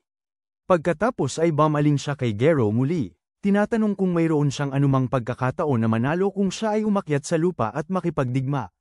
Si Gero ay tapat na sumagot na siya ay napakalakas at kayang talunin ang buong mga bansa ng mag-isa, ngunit kapag ang mga bansa ay nagsama-sama sa lahat ng mga armas na kanilang kinukolekta, maaaring mahirapan na siya dahil isa lamang siyang tao na may kasambahay. Ngumiti si Light. Sinasabing gusto niyang ipakita sa kanya ang isang bagay at gumamit ng salamangka ng teleportasyon upang dalhin sila sa kanyang sariling trono. Si Gero ay labis na nagulat na halos mawala sa sarili, habang nakikita niya ang hukbo na tinipon ni Light na ang pinakamababang kawal ay nasa antas 1,500 kasama ang apat na katulong na nasa antas 9,999 at hindi mabilang na iba pa na nasa antas 6,000 hanggang 9,000. Hindi makapagsalita si Gero habang tumutulo ang luha mula sa kanyang mukha habang napagtatanto niya na kayang lipulin ni Light ang buong planeta sa isang iglap na halos ginagawa siyang isang Diyos at iniisip kung ano ang mangyayari kapag nagsimula na ang digmaan. Lumipas ang ilang buwan nang sa wakas ay lumabas si Light mula sa kailaliman ng mga piitan at kasama ang kanyang grupo. Pinuntahan niya ang kanyang dating nayon sa pag-asang maipakita sa kanyang pamilya na siya ay talagang maging isang taong sapat na malakas para alagaan sila habang buhay. Nang sa wakas ay makarating siya sa kanyang nayon, ang kanyang mga mata na puno ng saya at pananabik sa tahanan ay napalitan ng gulat at sindak nang masaksihan ang pagkawasak ng kanyang buong nayon. Tumakbo siya patungo sa nayon na hindi makapaniwala sa kanyang nakikita at napaupo sa lupa, lubos na nawalan ng pag-asa. Si May at ang iba pa ay pinakalma siya at nangakong maghihiganti sa kung sino man ang gumawa nito sa kanyang nayon. Ang tanging ginhawa o kahit katiting na pag-asa na natanggap niya ay ang katotohanan habang hinahanap nila ang nayon, hindi nila nakita ang mga bangkay ng kanyang pamilya kasama ng iba pang mga patay na taga-nayon. Kaya nanatili pa rin siyang umaasa na baka nakatakas ang kanyang pamilya sa kaguluhan at maaaring nagtatago pa rin sa isang lugar sa bansang ito. Ilang linggo na ang nakalipas mula noong pangyayaring iyon at nagpasya si Light na bisitahin muli ang nawasak na nayon. Gusto niyang suriin ang lahat ng kalmado dahil noong huling pagkakataon, labis siyang nasiraan ng loob kaya maaaring may mga nakaligtaan siyang importanteng detalye na maaaring magbigay sa kanya ng ideya kung ano ang nangyari sa kanyang pamilya. Sa pagkakataong ito, sinamahan siya ng isang nakabaluting kabalyero na tinatawag na Gold at isang asesinong kulay abo ang buhok na nagngangalang Nen. Ang tanawin ng nayon ay muling pumupuno sa kanya ng matinding takot ngunit nananatili siyang kalmado at sa tulong ng kanyang mga kasama, lumilikha siya ng maraming libingan para sa mga patay na taga-nayon. Naglalagay siya ng mga bulaklak sa mga libingan habang napagtatanto na ito ay tiyak na gawain ng isang grupo ng mga abenturero mula sa ibang lahi. Habang nag-iisip ng malalim ay nagrereklamo si Gold na kailangan na nilang kumilos agad dahil kung hindi ay kailangan nilang matulog sa labas ngayong gabi. Nagalit si Nen sa kanya at sinasabing nagluluksa si Light at dapat nilang bigyan siya ng lahat ng oras na kailangan niya. Sinabi ni Gold kay Nen na pupunta siya sa tuktok ng mga bundok na nababalutan ng yelo at sa kailaliman ng pinakamalalim na impyerno para kay Light pero alam din niya na kailangan nilang makahanap ng ligtas na lugar para magpahinga na magiging komportable para sa kanya sa kalagayan ng pagluluksa. Hindi makapagmatigas si Nen dito at tila nakapagpagaan ang maliit na pagtatalo na ito. Ang kalooban ni Light nang umingiti at bumabangon, sinasabihan silang magpakalma dahil maayos na ang kanyang pakiramdam. Sinasabi niya na makakahanap din sila ng matutuluyan pero kailangan muna nilang mangalap ng karagdagang impormasyon. Alam na nilang sapat ang kanilang puwersa para harapin ang buong mundo pero iniisip pa rin ni Light na dapat silang maging maingat at huwag magpadalos-dalos sa pagsisimula ng malawakang digmaan. Sumang-ayon dito si Gold, na nagsasabing dapat kilala mo ang iyong kalaban gaya ng pagkakakilala mo sa iyong sarili kung gusto mong manalo sa digmaan ng walang gulo. Sang-ayon si Light dito, na sinasabing dapat nilang tiyakin muna ang mga kalakasan ng iba't ibang bansa. At kasabay nito, iniisip din niya na ang pagsalakay sa kanyang nayon ay maaaring may kinalaman sa posibleng pagiging isang maestro niya. Ang katotohanang ang lihim na samahan na dating nagpataw ng hatol na kamatayan sa kanya ay gagawa ng paraan para patayin ang lahat sa kanyang nayon ay nagpapasiklab sa kanyang galit kaya nangako siyang susunugin ang buong mundo para lamang alisin ang lahat ng kasamaan dito. Nagulat si Mem sa aurang nagmumula kay Light ngunit pinakalma siya ni Gold, sinasabi sa kanya na dapat niyang kontrolin ang kanyang galit habang sila ay nasa lungsod dahil ayaw pa nilang magdulot ng malawakang kaguluhan. Napabalik si Light sa realidad at pinakalma ang sarili bago ilabas ang isang pangit at mukhang matalas na maliit na maskara habang naghahanda silang pumasok sa lungsod. Nagsimula silang lumipad patungo sa ang lungsod ng Dagas at papunta roon tinanong ni Mem si Light tungkol sa kanilang mga plano pagdating sa lungsod. Sinabi ni Light na kailangan muna nilang maging maingat para hindi sila mahalata ng Concordia ng 12 at kailangan nilang magparehistro sa guild ng mga adventurer. Pagkatapos magparehistro, sisikapin nilang pataasin ang ranggo ng kanilang grupo hanggat maaari. Dahil mas mataas ang ranggo ng kanilang grupo, mas maraming impormasyon ang makukuha nila mula sa mga taong gustong humingi ng tulong sa kanila o mula sa mga taong gustong magpakita ng pabor at humingi ng proteksyon. Sumagot si Gold na maganda ang plano ngunit tinanong niya kung dapat na ba silang maglakad mula rito kung hindi agad silang mapapansin. Light, sumasang-ayon at nagpas siyang bumalik sa lupa at magpatuloy sa paglalakad. Habang naglalakad sa kagubatan, may naririnig silang mga sigaw mula sa unahan at napagtanto nilang napaligiran ng mga duwende ang isang lalaki at ang kanyang anak. Handa na silang pagnakawan, napansin ng mga duwende ang makinang na baluti ni Gold at sinabihan silang lumabas. Sa wakas, binigyan ni Light ang kanyang mga alagad ng utos na harapin ang maliliit na duwendeng ito. Madaling napabagsak ni Mem ang mga duwende na nabigla at nakatali sa isa't isa sa gitna ng kagubatan. Bilang pasasalamat, inalok sila ng lalaki na ihatid sila hanggang sa lungsod ng Dagas. Tila humanga sa kanila ang batang babae dahil hindi pa siya nakarinig ng tungkol sa isang tao na nanalo laban sa isang duwende sa labanan at sumasang-ayon ang lalaki na bihira ang taong kasing lakas na iyon. Tinanong niya si Light kung sikat ba silang grupo ng mga adventurer pero tapat na sumagot si Light na hindi pa nga sila rehistrado na ikinagulat naman ng lalaki. Sa kabila nito, sinabi niya kay Light na napunta siya sa tamang lugar kung gusto niyang magsimula ng bagong grupo dahil ang lungsod ng Dagas ay itinayo sa hangganan ng kaharian ng mga duwende na konektado sa kaharian ng mga tao at mga elf. Ito ay nagreresulta sa napakaraming uri ng mga piitan at adventurer sa lugar na ito na nagdudulot naman ng maraming pagtatalo pero maraming kalakalan din. Sikat din ito sa mga tao pero dahil madalas na dinidiskrimina ang mga tao sa maraming lugar, siya mismo ay nagpapatakbo ng isang bahay tuluyan kung saan lahat ng lahi ay binibigyan ng pantay na paggalang. Bumaba si Light at ang kanyang grupo mula sa kariton sa pasukan ng bayan at nagpasalamat sa lalaki na nagsabi sa kanila na tawagin siyang koronel at inaanyayahan sila sa kanyang bahay tuluyan kung magpasya silang magpalipas ng gabi. Pagpasok sa lungsod, sinimulan nilang tunghayan ang lahat ng sigla at karamyan kung saan may mga tindahan sa bawat kanto na nagbebenta ng mga armas at baluti habang ang mga pandayan ay nagbibigay liwanag sa mga lansangan kung saan may mga duwende na gumagawa ng mga espada at kalasag sa loob. Matapos nilang masiyahan sa ganda ng lungsod, tinungo nila ang guild ng mga adventurer kung saan pumapasok sila sa isang malaking bulwagan na puno ng mga taong nagkukumpulan sa paligid ng mga quest board at napansin ni Light na maraming mga adventurer na tao rin ang narito pero tila umiiral pa rin ang pagtatangi kahit dito habang nagbibigay daan sila sa mga adventurer ng ibang lahi. Sa ngayon, pinili ni Light na huwag pansinin yun at dumiretso sa registration desk. Kung sila man ay bigyan ng ranggo na F, nagalit si Nem dito at sinabi sa babae sa desk na kailangan niyang ayusin ang kanyang ugali kung ayaw niyang iba ang mag-ayos nito para sa kanya. Sinabi niya sa receptionist na tanggihan ng ranggo dahil sobrang lakas ni Light at nararapat na S-rank man lang. Ang receptionist naman ay walang pakialam at sinasabi sa kanya na lumayo ang mabaho niyang sarili at tanggapin ang ranggong ibinigay sa kanila. Bago pa man makapagsalita si Nem, pinigilan siya ni Light at humingi ng paumanhin sa receptionist, tinanggap ang ranggo ng may pagpapasalamat at lumabas. Pagkalabas, nagsimulang humingi ng paumanhin si Nem kay Light dahil nag-uno niya ang lahat ngunit sinabi ni Light na kumalma siya at dinala ang kanyang grupo sa Colonel's Inn. Masaya si Colonel na makita silang muli at tinanong kung ano ang maitutulong niya. Sinabi ni Light na mayroon siyang kakaibang hiling at gusto niyang rentahan ang buong itaas na palapag ng inn sa loob ng 1 buwan.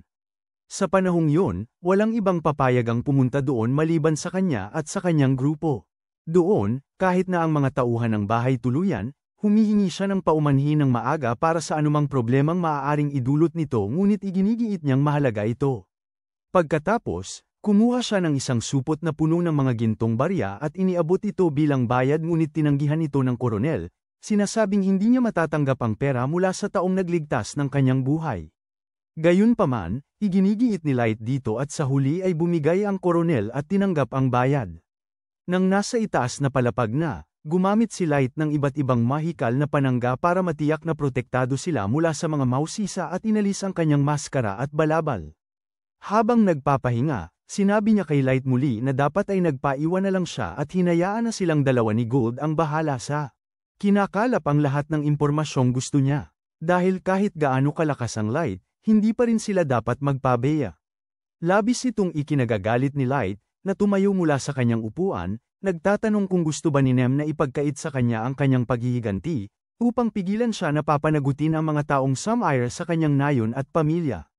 Ang parehong aura ng kamatayan at pagkawasak ay bumabalik sa kanya, tinatakot si Nem na agad na nagmamakaawa sa lupa, humihingi ng tawad, sinasabing hindi niya gustong saktan siya. Kumalma rin si Light at humingi ng paumanhin kay Nem dahil alam niyang gusto lamang siya nitong maging ligtas at wala ng iba pa.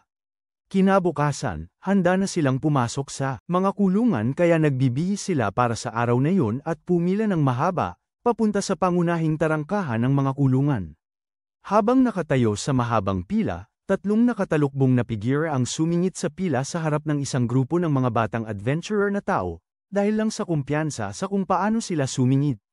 Alam na ni Light na ang mga adventurer na ito ay kabilang sa ibang lahi, ngunit habang natatakot ang bawat grupo ng mga tao, nagsalita si Light at sinabi sa mga nakatalukbong na lalaki na pumila ulit katulad ng iba. Lumingon ang isa sa mga nakatalukbong na lalaki na galit at nagtataka, nagulat sa katotohanang naglakas loob na magsalita ang isang tao sa harap niya. Sinabi ni Light sa kanya na kung kabilang siya sa isang marangal na pamilya, malamang na hindi siya. Gusto kong lumikha ng eksena. Pero parang may sariling problema sa galit ang lalaking nakatalukbong habang naghahanda siyang bumunot ng sandata. Pero pinigilan siya ng kasama niya at agad silang umalis sa pila, pero habang pabalik, sinabi ng lalaking nakatalukbong kay Light na hindi pa ito tapos. Naghiyawan ang mga tao para kay Light, sinasabing hindi nila kayang magsalita laban sa ibang lahi, habang tinatanong ng mga batang adventurer sa harap niya kung bakit wala silang dalang gamit, dahil ayon sa kanila, napakalaki ng dungeon na ito at maaaring abutin ng ilang araw bago ito malinis. Kaya naman laging may dalang gamit ang mga adventurer para makapagkampo sa gabi. Di nagtagal, pumasok sila sa mga piitan, at matagpuan ang kanilang sarili sa isang ganap na bagong mundo, puno ng sarili nitong mga nilalang at halimaw. Nang makasigurado si Light na walang nakakakita sa kanila, ginagamit niya ang kanyang mahika ng pagtatago at pagkatapos ay ginagamit ang mahika ng paglipad upang makalipad sila sa mga piitan nang walang nakakapansin sa kanila. Samantala sa gitna ng gubat, tinatanggal ng lalaking nakasuot ng hood ang kanyang balabal, galit pa rin kung paano siya ininsulto ng bastos na tao, kinukuha niya ang malaking espada mula sa kanyang likod, sumisigaw na ang kanyang pangalan ay Kaido, ang pinakabatang duwende na nakasali sa hanay ng mga piling-puting kabalyero, at dumadaloy sa kanya ang dugo ng kanyang Panginoon. Winawasak niya ang lahat ng mga orc sa kanyang galit, sinaksak ang kanilang mga ulo. Habang pinapakalma siya ng Dark Elf na nagngangalang Yon. Galit pa rin si Kaido dahil hindi niya mapataas ang kanyang level na tila ba nakakap sa 1500, sinabi sa kanya na ang normal na elf ay karaniwang nakakap sa level 700, ngunit hindi kontento si Kaido doon, at ipinapangako sa kanyang sarili na lalampasan niya ang level na ito kahit anong mangyari. Bumalik sa ikatlong palapag, na-clear na rin ni Light at ng kanyang grupo ang palapag na ito, at nagpas siyang tapusin na ang araw at kunin ang lahat ng magic gems bilang patunay na na-clear ang level. Nang makuha nila ang lahat, nagpasya silang bumalik sa ibabaw, tinatanaw ang ganda ng dungeon na ito. Napagtanto nila na kung walang kakayahang lumipad, marami sanang oras ang aabutin para lang makapunta sa ibang palapag, pero salamat sa kanilang galing, kaya nilang malampasan ang maraming palapag sa isang araw. Pabalik na sila, napansin nila ang mga batang adventurer na nakikipaglaban sa grupo ng mga goblin. Nagpasya si Light na panuorin sila habang nagtatagumpay silang patayin ang mga ito gamit ang magandang pagtutulungan, pero agad bumaba si Light at pinatay ang isang ahas na gumagapang palapit sa babaeng mage sa likod. Sinabi ni Light sa mga batang adventurer na huwag silang masyadong mag-focus sa kalaban sa harap nila at dapat laging alisto sa kanilang paligid, at nagpasalamat ang mga batang lalaki sa kanyang tulong nang biglang sumulpot ang isang grupo ng mga lobo mula sa kagubatan. Nagtatakot ang mga adventurer at gustong tumakbo palayo, pero sa kanilang pagtataka, hindi umaatake ang mga lobo, kundi tumatakbo lang palayo, pero nasagot ang lahat ng kanilang tanong. Nang lumabas ang isang malaking mantis mula sa gubat, handang wasakin ang anumang nasa harap nito, at si Light lang ang nakaharang sa pagitan ng halimaw at ng buhay ng mga batang adventurer na ito. Halos mapang-angga sa takot ng mga batang adventurer habang nakatingin sa mantis, sinusubukang mag-isip ng plano kung paano sila makakatakas ng buhay mula sa lugar na ito. Ang pinuno ng grupo ay lumingon at sinusubukang magpakatatag, pero nanginginig ang kanyang boses habang sinasabi kay Maya, ang babaeng kulay rosas ang buhok, na dapat niyang gamitin ang kanyang fireball. Bigkasan ng salamangka sa mantis para subukang iliga ito. Pagkatapos, bumaling siya kay Light at nagmamakaawang tulungan sila dahil malalagpasan lamang nila ang halimaw na ito kung magtutulungan sila. Sinabi niya kay Light na kailangan nilang magtulungan at itumba ang halimaw, na magbibigay sa kanila ng sapat na oras para tumakas mula sa lugar na ito. Bahagyang naguguluhan si Light at nagtanong kung hindi ba nila gustong manghuli ng halimaw. Gulat na tumingin sa kanya ang batang lalaki at sumigaw na siyempre hindi nila gustong manghuli ng halimaw, dahil ang halimaw ang humahabol sa kanila ngayon. Pagkatapos ay nagtanong si Light kung okay lang kung patayin niya ang halimaw at kunin ang mga nakawala. Akala ng bata na nawala na sa sarili si Light. Isip niya at sinasabi sa kanya na ang plano niya ay kalokohan at napakalakas ng halimaw, kailangan nilang tumakbo agad palayo, at ipagbigay alam sa guild ang tungkol sa napakalakas na halimaw na ito dahil dapat nilang isara agad ang dungeon. Ngunit ngumingiti lamang si Light at sinasabi sa bata na huwag mag-alala at lumayo na lang. Humarap siya kina Gold at Nem na mukhang sabik na mag-inat, at sinabi ni Nem na ito ay magandang warm-up dahil ang mantis na halimaw ay tiyak na level 500. Magdedesisyon na sana sila kung sino ang unang susugod, ngunit nagpa siya si Gold na damaya at sumugod sa halimaw sa kanyang sarili. Sumusugod ang mantis sa kanya ng patagilid, ngunit hinarang ni Gold ang atake gamit ang kanyang espada bago niya salagin ang bawat atake na ipinupukol ng mantis sa kanya. Mukhang ikinainis ito ng halimaw na sumasadsad ang mga tagiliran sa lupa, habang lumukso si Gold pabalik para makalayo. Sabi niya na tinamaan ng halimaw ang malalakas niyang atake pero wala man lang gallows, na nangangahulugang napakatibay ng mga tagiliran nito. Kinutya siya ni Nem, sinasabing mahina si Gold at nagdadahilan lang. Napagdesisyonan ni Light na subukan naman at inilabas ang baraha ng naglalagablab na pana, na lumilikha ng isang magic circle. At isang malaking bugso ng apoy ang sumugod papunta sa Mantis. Laking gulat nila, nagawa ng halimaw na ilisyon pabalik kay Light at sa kanyang grupo na lumundag pa atras para iwasan ang pagsabog. Nagulat ang mga batang adventurer na makita ang antas ng mga salamangkang ginagamit sa harap nila dahil hindi pa sila nakakakita ng player na higit sa level 100. Agad na bumaling ang batang pinuno kay Maya at sinabi sa kanya na mag-cast ng isang spell ng pagsabog para tulungan sila. Ngunit humarap ang dalaga sa bata at sinigawan nito na wala silang laban dito. Sinabi niya na gumamit si Light ng napakataas na uring mahika sa labanan at nang walang anumang pangkukulam o anumang pag-usal, na talagang hindi ka panipaniwala dahil hindi pa siya nakakita ng sinuman na gumawa ng ganoon. Sabi ng bata na hindi niya masyado maintindihan ang bigat noon, pero ang alam lang niya ay dapat nilang tulungan ang grupo ni Light. Narinig ni Gold ang lahat ng iyon at tumawa. Sinabihan ng mga batang adventurer na tumabi at manood na lang dahil kailangan muna nilang matuto, kung hindi ay isa sa panganib lang nila ang buhay nila nang walang dahilan. Nangako siyang tuturuan niya sila kung paano lumaban, kung paano magtanggol gamit ang kalasag, at kasabay nito ay umatake gamit ang espada. Habang kinakausap niya ang mga bata habang nakatalikod siya sa Mantis, sinubukan ng halimaw na samantalahin ang sitwasyon at sumugod sa kanya. Napanood ng mga bata nang may pagkasindak na walang masabi para bigyan siya ng babala, pero hindi kailangan ni Gold ng tulong dahil ginamit lang niya ang kanyang kalasag para harangin ang atake ng may sobrang galing kaya nabasag nito ang karit ng Mantis. Umungol sa sakit ang Mantis at nagsimulang bumulwak ang dugo mula sa kanyang katawan, habang sinabi ni Gold sa mga bata na ang isang ataking kontra gamit ang kalasag na nasa tamang oras ay madalas na mas malakas pa kaysa sa atake gamit ang espada. Pagkatapos noon, agad siyang humarap at sinalo. Hindi inaasahan ng Mantis, tinaga at naputol ang isa nitong binti. Namamangha ang mga bata sa lakas na ipinamalas, habang nagpa siya si Light na ipakita rin ang kanyang galing at muli na namang ginamit ang kanyang fire arrow skill, na tinabig ng Mantis tulad ng dati. Ngunit, nagulat ito nang makita na kayang kontrolin ni Light ang direksyon ng atake at ginamit ito para gulatin ang halimaw sa pamamagitan ng pagtama sa likod nito. Patuloy niyang ginagamit ang kanyang fire blast, tinatamaan ang Mantis mula sa lahat ng direksyon ng sabay-sabay, halos hindi na nito makayanan ang mga atake at napaatras ito. Gulat na gulat si Maya sa ipinamalas na ito habang siya ay hindi pa nakakakita ng isang taong nagkokontrol sa galaw ng kanilang mga atake sa gusto nila. Nagawang tamang ni Light ang Mantis gamit ang kanyang mga panang apoy at sumabog ang isa sa mga karit nito.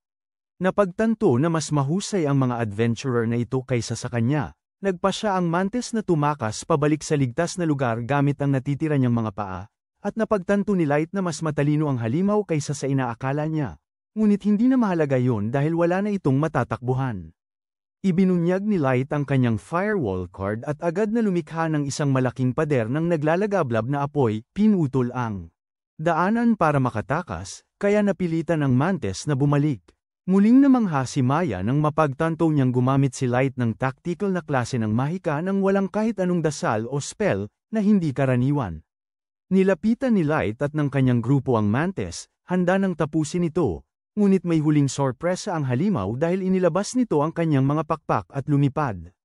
Napagtanto ni Light na baka makatakas ito, kaya nagpa siya siyang ipaubaya na kay Mem ang iba, at agad itong tumalon sa ere, binunot ang kanyang mga daggers, at tinapos ang halimaw. Sa isang napakagaling na atake, lubusan niyang winasak ang halimaw. Lumapag siya sa lupa, tuwang-tuwa sa sarili, ngunit biglang sinabi ni Gold na nawasak niya ang lahat ng kapaki-pakinabang na parte na sana'y maibenta nila dahil lang gusto niyang magpakitang gilas. Napagtanto ni Mem ang kanyang nagawa at nagsimulang humingi ng paumanhin kay Light, habang ang mga batang adventurer ay nakatayo roon, hindi makapaniwala sa kanilang nakita. Tinalo ng tatlong adventurer ang isang level 500 na Mantis na halimaw, na hindi ka panipaniwala para sa kanila, at nagsimula silang magtaka kung sino ba talaga ang mga taong ito. Sinabi ni Light kay Mem na huwag mag-alala, dahil mas marami silang mapapatay na halimaw sa daan, ngunit isa sa mga adventurer ang nakahanap ng mahiwagang hiyas na nasa ubod ng isang halimaw at ang pinakamahalagang nakaw na gamit. Agad na sumigla si Mem dahil maaari na silang umakyat ng ranggo gamit ang mahiwagang hiyas. Lumapit ang pinuno ng mga batang adventurer kay Light at nagtanong kung sila ba ay isang sobrang sikat na grupo ng mga adventurer at kung sila ba ay B rank, A rank, o S rank. Kalmadong sumagot si Light na sila ay isang grupo ng mga bagong adventurer na F rank pa lamang sa ngayon. Nagulat ang mga batang adventurer dahil mas mataas pa sila kaysa sa F rank. Agad na lumikha si Maya ng isang bowl ang tubig at inalok ito kay Light at sa kanyang grupo upang makapaglinis sila. Nagpasalamat si Light sa kanilang kabutihang loob, ngunit sinabi ng mga batang adventurer na kung hindi dahil kay Light at sa kanyang grupo, malamang na namatay na sila ngayon sa kamay ng halimaw na mantis. Pagkatapos ay inalok ng pinuno ng mga adventurer si Light at ang kanyang grupo na magpalipas ng gabi sa kanilang kampo. Dahil papalubog na ang araw at mapanganib ang paggala-gala sa mga piitan sa gabi kahit para sa pinakamalakas na adventurer. Bukod pa rito, gustong-gusto ni Maya na makausap si Light tungkol sa lahat ng mahika na nakita niya ngayong araw. Nagpasya si Light na tanggapin ang paanyaya at sumama sa kanila sa kanilang kampo, kung saan sila nagsisimulang maghapunan. Sinimula ni Maya na tanungin si Light ng kung ano-anong tanong, nang mapuna ni Light na tila mahusay rin siyang sa lamangkera. Agad tumanggi si Maya, sinasabing hindi man lang siya makapagpalabas ng normal na magic na panglaban, lalo na yung walang binibigkas na incantation. Hindi pa rin maintindihan ng ibang miyembro ng grupo kung ano ang nakakatuwa sa magic na ginawa ni Light, na ikinagalit ni Maya kaya sumabog siya sa kanila at ipinaliwanag na may 3 advanced na klase ng magic. Klase na panglaban, gaya ng mga panang apoy, na ginawa para umatake ng isang target lamang. Tapos mayroon ding mahika ng uring tactical, gaya ng firewall na ginamit ni Light kanina, na umaapekto sa malawak na lugar ng sabay-sabay. At sa huli, mayroon ding mahika ng uring straight hiko, na may pandaigdigang epekto at kayang magpatawag ng mga bulalakaw, tsunami at lindol, pero kailangan ng maraming mahuhusay na mage na may mataas na antas para patakbuhin ito. Sinabi niya na karaniwan, ang mahika ng advanced class ay normal para sa mga lahi tulad ng mga elf, dragon at mga taong hayop na gamitin, pero ang mga tao ay walang sapat na mana para gamitin ang mga ito ng maayos kaya ang simpleng paggamit ni Light ng mahika ay malaking bagay na. Pero ginagamit niya itong mga makapangyarihang salamangka ng walang anumang binibigkas, na isang gawaing maalamat. Sang-ayon sina Gold at Nem kay Maya, sinasabing parang alam na alam niya ang ginagawa niya. Sabi ng batang leader ng grupo, kapatid niya si Maya, at magaling din talaga ito sa mahika. Kaya siya natanggap sa paaralan ng mahika ng Dokado. Pamilyar ang pangalang ito kay Light na nagtatanong kung yun ba ang nakabase sa lugar na tinatawag na prinsipalidad ng Siyam, kung saan sinasabing pantay-pantay ang pagtrato sa lahat ng lahi. Tumango ang bata, pero lumungkot ang kanyang mga mata nang ibunyag niyang ang kanilang. Namatay ang mga magulang sa huling epidemya, kaya hindi nakapunta si Maya doon. Iyon ang dahilan kung bakit ginawa niya ang party na ito kasama ang mga kaibigan niya noong bata pa, para makalakam sila ng sapat na pera at mapadala si Maya sa paaralan ng mahika ng Duchy. Ipinapaalala nito kay Light ang kanyang sariling nakababatang kapatid, at sinasabi niya sa mga batang adventurer na huwag silang mag-alala dahil sigurado siyang makakamit nila ang kanilang layunin. Pagkatapos nyon, nagpasya silang tapusin ang gabi at kinabukasan bumalik sila sa labas dala ang maraming high-level magic gem crystals, na ikinagulat ng receptionist habang nagtataka ang ibang mga grupo kung sino ang mga taong ito. Masayang tinanggap ng receptionist ang kanilang mga crystals at bumalik na may dalang pera pagkatapos. Umalis sila sa guild at nagsimulang maglakad sa palengke. Tila kilala sila ng bawat tao sa palengke dahil ang kwento ng isang F-ranked party na tumalo sa isang level 500 na mantis monster ay tila kumalat ng mabilis. Natutuwa si Light sa atensyon na nakukuha nila, ngunit bigla silang nilapitan ng 2 lalaki, na nagtatanong kung sila ba ang tumalo sa level 500 na monster. Agad na binunot ni Mem ang kanyang dagger, at nagtatanong kung ano ba ang kailangan nila. Agad na umurong ang mga lalaki, at sinabing magkaibigan sila at nagpakilala bilang Suval at Heal. Nagsalita si Heal, sinasabing hindi talaga siya naniniwala sa kwento, pero humantong ito sa pagkakatutok ng punyal ni Mem sa kanyang leeg habang tinatanong kung sinasabi ba niyang sinungaling si Light. Sinabi ni Saul sa kanya na kumalma dahil lahat sila ay sumusuporta kay Light, dahil pinatunayan ni Light na hindi dapat maliitin ang mga tao. Maya-maya itinawag sina Saul at Hill ng kanilang grupo kaya nagpaalam sila kina Light at sa kanyang grupo at nagpahayag ng swerte bago umalis. Agad na pumila si Light at ang kanyang grupo upang muling pumasok sa mga piitan kung saan nagsimula silang makarinig ng mga ibang lahi na kumukutya sa mga pahayag na may isang grupo ng mga tao ang tumalo sa isang halimaw na mantis. Pagpasok nila sa mga piitan, nagsimula silang lumipad sa pamamagitan ng. Muli nang napansin nila si Maya at ang iba pa na naglalakad sa luntiang bukid. Nagpas siyang huminto si Light at kinausap sila. Nahihiyang inilabas ni Maya ang isang gawang bahay na pamahid na natutunan niya sa kanyang lola at ibinigay ito kay Light bilang regalo dahil sa pagtulong sa kanila. Masayang tinanggap ito ni Light at napagtanto niya na kailangan din niyang bigyan siya ng isang bagay. Palihim siyang kumuha ng isang magic card at ginawa itong Pulse Heiress bago ibigay kay Maya. Tuwang-tuwa niyang tinanggap ang regalo at nangakong pahahalagahan ito magpakailanman. Nang gabing yon, habang lumilipad sila sa himpapawid, tinatanong ni Nem kung bakit binigyan ni Light si Maya ng napakalakas na bagay kapalit ng isang nakababagot at walang silbing pamahid. Tumawa si Gold sa maliit na utak ni Nem, sinasabing ang intensyon ang mahalaga. Saka binigyan din ni Light si Maya ng isang magic bracelet na kayang lumikha ng maliliit na himala kung ang gumagamit ay magnanais ng husto.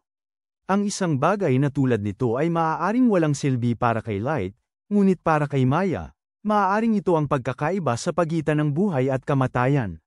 Sa kabilang banda, bumalik si Light at ang kanyang grupo sa Adventurers Guild pagkatapos ng ilang araw at hinihingi ni Nem sa receptionist na agad-agad ay promote si Light sa S-rank dahil siya ay hindi nararapat sa anumang mas mababa pa roon. Kinakabahang sinabi ng receptionist sa kanya na hindi yun maaari dahil may sistema sila ng ranggo sa guild. Ipinapaalala niya kay Nem na ilang araw pa lamang ang nakalipas, gumawa sila ng eksepsyon para kay Light at itinaas siya agad sa D-rank pagkatapos niyang mapatay ang side mantis. Gayunpaman, natakot ang receptionist sa patuloy na pangungulit ni Nem at sinabi na kung makakamit muli ni Light ang isa pang malaking tagumpay, maaari siyang makakuha ng isa pang promosyon. Nagustuhan ni Light ang ideya at nagpasya siyang hanapin ng isang pinagkakaguluhan na mga ngaso ng adventurer na pinupuntirya lamang ang mga tao. Sinabi niya ito kina Gold at Nem sa gabi, at sumang-ayon sila na ang paghuli sa mga ngaso ng adventurer. Baka makakuha siya ng promosyon. Gayunpaman, wala silang ideya kung saan magsisimula ang imbestigasyon, habang nag-iisip sila ng kahit anong ideya. Biglang napansin ni Light na may papalapit sa kanila. Agad niyang isinuot ang kanyang maskara habang naghahanda ang kanyang mga kaibigan, at pagkatapos ay may lumabas na portal sa harap nila. Inaasahan nilang may kalaban na lalabas doon, pero nakakagulat na si Maya ang nahulog mula rito. Sinalo siya ni Light at nakitang bagbog at pagod siya, at pagkatapos ay biglang naputol ang bracelet na ibinigay niya sa kanya noon. Pinahiga ni Light si Maya at patuloy niyang binubulong na kailangan niyang magmadali at sabihin kay Light ang lahat. Ginagamot niya siya, ang mga sugat muna at saka siya magpapasya na tingnan ang kanyang mga alaala para malaman kung paano siya napunta sa ganitong kalagayan. Nalaman niya na kahapon, may ilang adventurer na nagbalita sa grupo ni Maya tungkol sa pumapatay ng adventurer na nagtatarget lang ng mga tao. Pinayuhan nila ang mga bata na lumabas agad sa dungeon at sumang-ayon dito ang pinuno ng grupo. Agad na tumungo ang grupo sa labasan, pero kahit dumating na ang gabi, wala pa sila sa kalahati ng daan. Nakita ng pinuno na pagod na ang lahat at pinag-isipan niya kung ligtas bang magkampo. Nang makita nila ang isa pang grupo na nagtago ng tuluyan ng kanilang mga mukha, sinabi ni Maya sa kanyang kapatid na dapat din nilang babalaan ang mga taong ito tungkol sa panganib. At ginawa rin niya yon. Hindi nila alam na kausap pala nila ang mismong mga mamamatay adventurer, na biglang nag-usap-usap na dapat ay ginalingan pa nila ang pagtatago ng ebidensya. Hindi pa maintindihan ng mga bata ang ibig nilang sabihin nang biglang tawanan sila ng Dark Elf na si June at sabihan silang mga bobo. Nalilito pa rin ang leader ng grupo tungkol doon, at bigla na lang binunot ni Kato ang kanyang espada, sinasabi sa kanila na sila ang mga mamamatay adventurer at ang grupo nila ang magiging huling target para sa araw na yon. Doon lang napagtanto ng mga bata na kaharap nila ang pinakamasamang bangungot nila, pero kahit sa sandaling iyon, sinabi ng kapatid ni Maya at ng kanyang mga kaibigan. Maya, tumakbo para maging ligtas habang pinipigilan nila ang mga mamamatay taong resista. Sumugod sila kay Kato, na nagalit dahil naisip pa ng mga batang tao na lumaban sa kanya. Agad niyang sinugitan muna ang kapatid ni Maya, at nang sumugod ang dalawang lalaki sa kanya, pinabagsak niya sila kaagad sa isang saksak lang din. Natakot at nasiraan ng loob si Maya, pero hindi pa rin sumuko ang mga lalaki. Bumangon sila at sinabi sa kanya na tumakbo palayo at tuparin ang kanyang mga pangarap. Sumugod silang muli kay Kato, at agad niya silang sinugitan. Tanging sigaw lang ang nagawa ni Maya at sinimulan ni Jun na sermonan si Kato na kailangan niya ang mga tao ng buhay para sa kanyang mga eksperimento. Sumagot si Kato na anumang insektong maglakas loob na lumaban sa kanya ay hahanapin at huhulihin, at pagkatapos ay sinabi kay Jun na may iniwan siyang isang buhay kahit man lang. Napagpasyahan ni Jun na patawarin siya sa pagkakataong ito dahil bihira ang mga salamangkero na tao. Nagpasya siyang ilayo si Maya, ngunit gusto ni Kato na magsaya muna kasama niya. Sinabi ni Jun na gawin niya ang gusto niya at umalis, at natakot si Maya. Sinabi ni Kato sa kanya na dapat siyang maging masaya sa halip dahil ang isang alamat sa hinaharap na tulad niya ay gustong gumamit ng isang maruming tao na tulad niya. Hindi man lang makabigkas ng isang salita si Maya, ngunit sa sandaling iyon, bumangon ang kanyang kapatid, at sinabi sa kanya na tumakas. Namangha si Jun sa kanyang katatagan at sinabi niya kay Kato na gusto talaga niyang ingatan ang bata para sa kanyang mga eksperimento. Gayunpaman, alam ng kapatid ni Maya na halos wala na siyang pag-asang mabuhay dahil sa mga natamo niyang sugat, kaya't hindi na siya nag-atubili pang isugal ang kanyang buhay para iligtas ang kanyang kapatid. Sinabi niya kay Maya na tumakas at mabuhay ng mahaba, at sa desperasyon, sinunod niya ang utos nito. Inutusan ni Jun si Kato na hulihin siya at nainis siya dahil ayaw niyang tumanggap ng utos mula kanino man. Nagpasya siyang pabagsakin muna ang bata, na biglang nagsimulang ulitin ang sinabi ni Gold kanina. Bulong niya na ang mga laban ay tungkol sa pagiging malikhain at mahusay, at may pagkakataon siyang ipakita ang kanyang galing ngayon. Pinanood lang siya ni Kato na bumubulong at hindi man lang. Akala niya karapat-dapat itong pagtuunan ng pansin ng bigla. Ibinato ng bata ang kanyang espada sa mukha nito na ikinagulat niya. Nagawa ni Kato na ilagan ang espada kahit papaano, ngunit iyon ay para lang palatandaan para ihampas ng bata ang kanyang kalasag sa kanya at matomba siya. Nagalit si Kato dahil nasira ng isang tao ang kanyang pagmamalaki at agad siyang nagpadala ng isang tales na gawa sa puting liwanag sa dibdib ng bata. Sinimulan niya itong lapitan para tapusin na, pero sa kabutihang palad, hamarang si Jun at sinabing hulihin muna ang tumatakas na babae bago pa ito makapagsumbong. Nagpas siyang makinig ang galit na si Kato sa kanyang makatuwirang salita at hinabol si Maya. Agad na hinarangan ang kanyang takbuhan gamit ang mga talam ng liwanag. Sinabi niya sa kanya na kailangan niyang matutunan kung paano kumilos ng maayos sa harap ng may hawak ng maalamat na espada ng mga duwende at pagkatapos ay lumikha ng maraming talam ng liwanag, ginagamit ang mga yun bilang hagdan para makababa sa lupa. Nagdesisyon si Maya na lumaban dahil ayaw niyang sayangin ang pagkakataong inialay ng kanyang kapatid at mga kaibigan para sa kanya. Nagpaputok siya ng mga icicle kay Kato, na madali namang nailagan. Gayunpaman, nainis siya ng tangkaing tumakas ni Maya at sinugatan ang kanyang binti, para matiyak na hindi siya makakatakas. Sinabi niya sa kanya na ngayon ay magkakaroon siya ng malaking pagkakataong mapasaya ang isang magiging bayani na tulad niya. Tinuya siya ni Maya, sinasabing isa lamang siyang bully na gustong manakit ng mga mas mahina sa kanya. At kung may nakilala man siyang taong karapat-dapat tawaging bayani, iyon ay si Light. Tumama ang mga salita niya kay Kato kung saan pinakamasakit dahil tinawag na siyang bully buong buhay niya ng ibang mga elf. Nagalit siya nang tawagin siya ni Maya na walang kwentang talunan at ipinadala ang kanyang mga talam ng liwanag para saktan siya. Hiling na hiling ni Maya na makatakas at makarating kay Light dahil siya lang ang makakatulong sa kanya, at ginawa ng kanyang Pulse Heiress na realidad ang kanyang hiling, itiniteleport siya sa kwarto nito. Ngayong nalaman na ni Light ang buong kwento niya, sinabi niya kay Nem at Gold na kailangan na nilang kumilos agad. Sa kulungan, naabot ni Kato si Yun na nagpapagaling sa kapatid ni Maya na buhay pa. Pagkakita ni Yun kay Kato, tinanong niya agad ito tungkol kay Maya, at sumagot naman ito na akala niya nag-teleport si Maya para iligtas ang kanyang kapatid. Nagalit si Yun at tinanong si Kato kung paano natalo ng isang simpleng babaeng tao ang dating miyembro ng makapangyarihang White Knights. Nagalit din si Kato at sinabing hindi niya alam na may dalang teleportation item ang babae, at nang marinig ito, biglang natakot si Yun. Napagtanto niya na kung makarating si Maya sa guild at sabihin ang lahat, malalaman agad ito ng kaharian ng mga elf at ipapadala nila ang White Knights para hulihin sila at bawiin ang maalamat na espada na ninakaw ni Kato. Nawalan nang, nabahala siya nang marinig ito dahil alam niya kung gaano kalakas ang mga White Knights, at ang kanilang kapitan ay higit sa antas 3,000. Sinimulan niyang tapakan ang lupa dahil sa pagkabigo, ngunit sinabi ni Yun sa kanya na hindi pa huli dahil kung makumpleto niya ang kanyang pananaliksik, malalagpasan ni Kato ang limitasyon ng kanyang antas at magiging mas malakas kaysa sa kapitan ng White Knights. Umasa si Kato habang sinasabi ni Yun sa kanya na kailangan nilang maghanap ng isang ligtas na lugar upang simulan ang kanyang pananaliksik, ngunit bigla namang dumating si Light doon, na sinasabi sa kanila na wala silang pupuntahan. Nakilala siya ng mga elf mula kanina at nagtataka kung paano siya nakarating sa likod nila ng palihim, ngunit hindi pa sila pinapansin ni Light.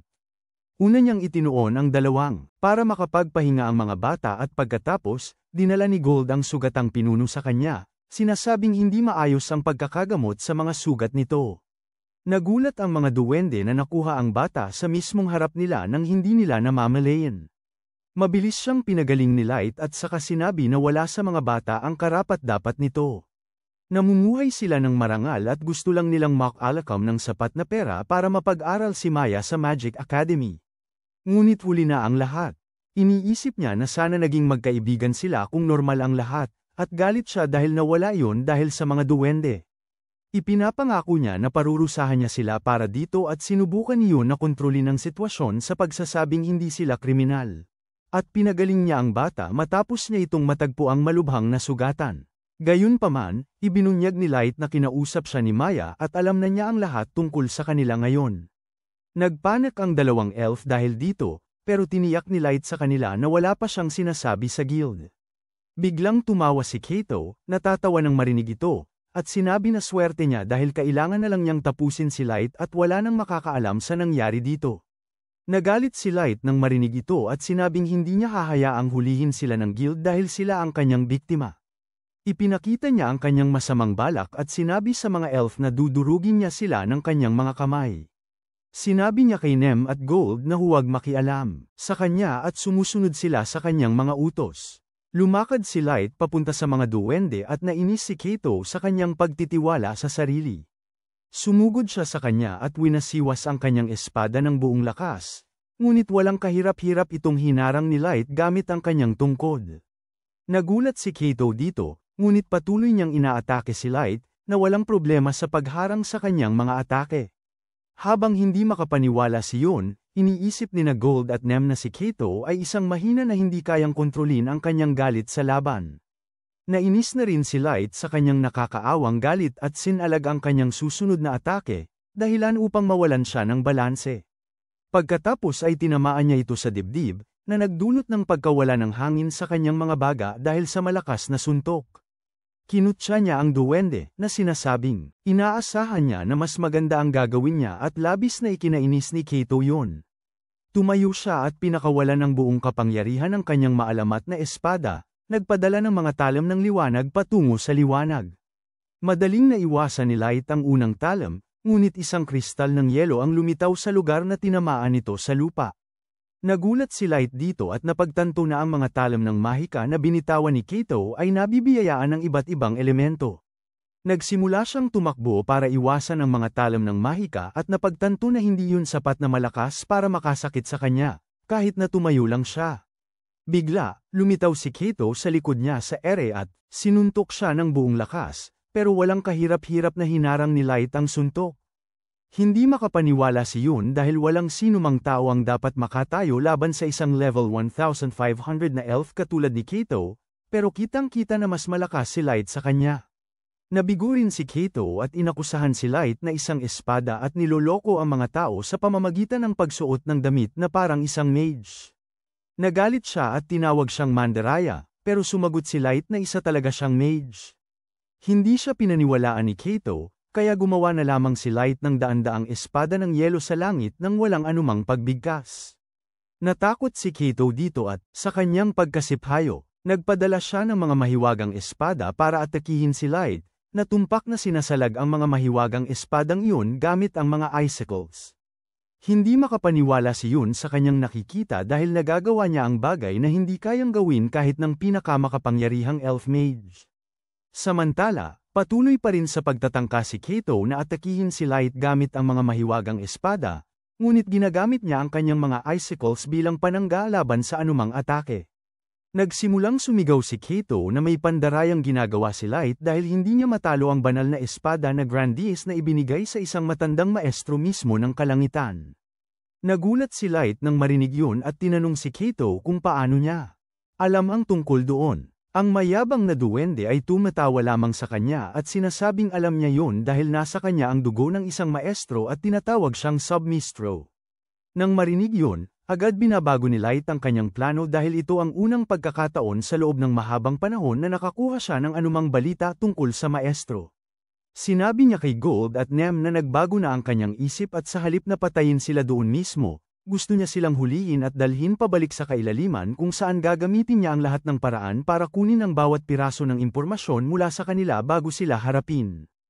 Hindi pa rin talaga maintindihan ni Kato kung gaano siya kainakumpara kay Light at basta na lang siya nangungutya, sinasabing, hindi niya naiintindihan na ang espada na tulad ng sa kanya ay direktang ipinagkaloob sa isang bayani mula sa mismong kalangitan. At mula pa sa simula, ang mga bayaning tulad niya ay lubos na naiiba. Nagsimula siyang magsalita ng mga bagay na tila nagtatangi, na parang si Sydney Sweeney sa isang patalastas ng American Eagle. Sinasabi kay Light na maging ang kanilang mga gene ay magkaiba at mas mataas siya rito. Bale wala naman kay Light ang sinasabi niya at bumaling siya kay Gold at Nem, sinasabi sa kanila na haharapin niya si Kato habang dapat nilang harapin si June at hulihin siya ng buhay. Kapwa sina Nem at Gold ay agad na naghanda upang sundin ang kanyang mga utos at binunot ang kanilang mga sandata. Si June naman ay tila tiwala sa kanyang sarili, na nagsasabing siya ay isang siyentipiko at hindi isang battle mage, ngunit kung talagang akala nila na basta-basta lang nila siya mapapabagsak, nagkakamali sila ng malaki. Sa isang pitik ng kanyang daliri, ang dalawang nakatalukbong na figure sa likod niya ay lumabas mula sa dilim at nag-anyo ng mga kakatwa at baluktot na halimaw na gawa sa maraming bahagi ng katawan mula sa iba't ibang nilalang. Tuwang-tuwa si June na ipinaliwanag na nakalikha siya ng sarili niyang chimera ng mga tao, orc at troll para likhain ang mga halimaw na ito, ngunit ang problema lang ay kailangan nila ng maraming tao para mapatatag ang mga nilikhang ito. Ipinapaliwanag niya na sa pamamaraang ito, kahit na ang mga mababang, ang mga nilalang na may limitasyon sa antas na 200 ay maaaring maging kasing lakas ng mga halimaw na antas 500. Nasulyapan niya ang mukha ng isa sa mga nakakatakot na nilalang at agad niyang nakilala ang lalaking nakausap niya kaninang umaga at bumati sa kanya sa kanyang mga nagawa. Labis siyang nalungkot dito, ngunit wala siyang magawa, kaya sinabi na lang niya kay Gold at Nem na tapusin agad ang paghihirap ng mga ito at siguraduhin hindi makakatakas si June dahil siya na ang bahala rito mamaya. Tumawa lang si June at inutusan ang mga halimaw na sumugod, ngunit gumamit lang ng isang taga si Gold at Nem para pabagsakin ang mga halimaw. Pababa, ngunit ngumingiti lang si June, sinasabing hindi basta-basta matatalo ang mga halimaw niya, at gaya ng sinabi niya, tumatayo muli ang mga halimaw, handa para sa ikalawang pag-ikot. Nagpasya si Kato na sumugod din at gumamit ng kanyang mahiwagang espada upang magpaputok ng mga talam ng liwanag kay Light na madaling nakailag sa mga ito at umulong habang ang susunod na pagputok ay pinasabog mismo sa kanya. Sa kabilang panig ng laban, umaatake ang hybrid na halimaw kay Nem na lumulukso pa atras. Hinihiwa ang mga braso nito, hinihiling na sana'y madali itong bumagsak, habang tinatawanan siya ni Gold. Tinatanong kung nasaan na ang kanyang dating kumpiyansa. Sumagot siya, sinasabing siya. Hindi rin siya halos katulad ng dati, pero tumawa si Gold at sinabi sa kanya na nag-iinit pa lang siya. Inatake ng isa pang halimaw si Gold na sinalubong niya ng harapan, pero umiwas ang halimaw sa huling sandali at sumalakay pabalik, na nablock ni Gold gamit ang kanyang kalasag pero naitulak siya palayo. Tumawa si John na parang baliw, sinasabi sa kanila na sumuko na lang, at kung gagawin nila yon, nangangako siya na magiging mabait siya sa kanila habang ginagawa ang kanyang mga eksperimento. Kinilabutan si Nem sa Dark Elf at tinanong si Gold kung pwede na nilang tapusin ang laban, dahil ayaw niya itong patagilan.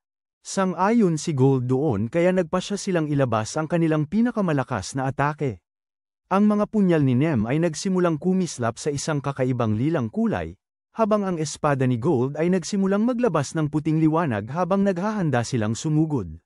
Balewala pa rin si June sa sitwasyon, sinasabing ang kanyang mga hybrid ay may kahangahangang kakayahang maghilom at hindi basta-basta mapapatay. Ngunit ang kanyang halakhak ay agad na naputol nang mapagtanto niyang ang kanyang mga halimaw ay tila hindi naghihilom at basta na lamang nasusunog sa abo pagkatapos ng kanilang atake. Hindi niya makapaniwala iyon at dali-daling pumunta para tingnan kung anong mali, ngunit agad siyang pinatigil ni Nem sa pamamagitan ng pagsigurong sa kanya magtatapos ang kanyang angkan. Sa kabilang banda, ginagamit ni Light ang kanyang mahika ng yelo para talunin ng husto si Kaido, na natitisod at bumabagsak sa lupa. Nilapitan siya ni Light, tinatanong kung bakit siya umaatres gayong siya ang nagpasimula ng laban. Ang pang-uuyam na ito ay nagpapaalala kay Kaido sa kapatid ni Maya, na naglakas loob na harapin siya at sinuntok pa siya sa mukha. Ito ay nagbabalik ng lahat ng galit sa kanya habang sinasabi niyang ang mga tao ay mas mababa sa kanya at dapat alisin sa planeta. Bumangon siya at pinalabas ang tunay na kapangyarihan ng maalamat na Espada Grandis, na umaabot sa langit at napilitan si Light na umatras ng iwagayway ito ni Kaido sa kanyang direksyon. Napagtanto ni Light na ang espada ay naengkanto ng iba't ibang uri ng mahika at kumikilos na parang latigo imbes na espada dahil sa kung paano ito bumabaluktot at kumakurba. Si Nem at Gold ay nanunood mula sa malayo at sinasabing isa itong kawili-wiling teknik na nagmula sa isang mababang ranggong magsasaka, pero alam nilang hindi ito kaya kahit sumunod kay Light pagdating sa kapangyarihan.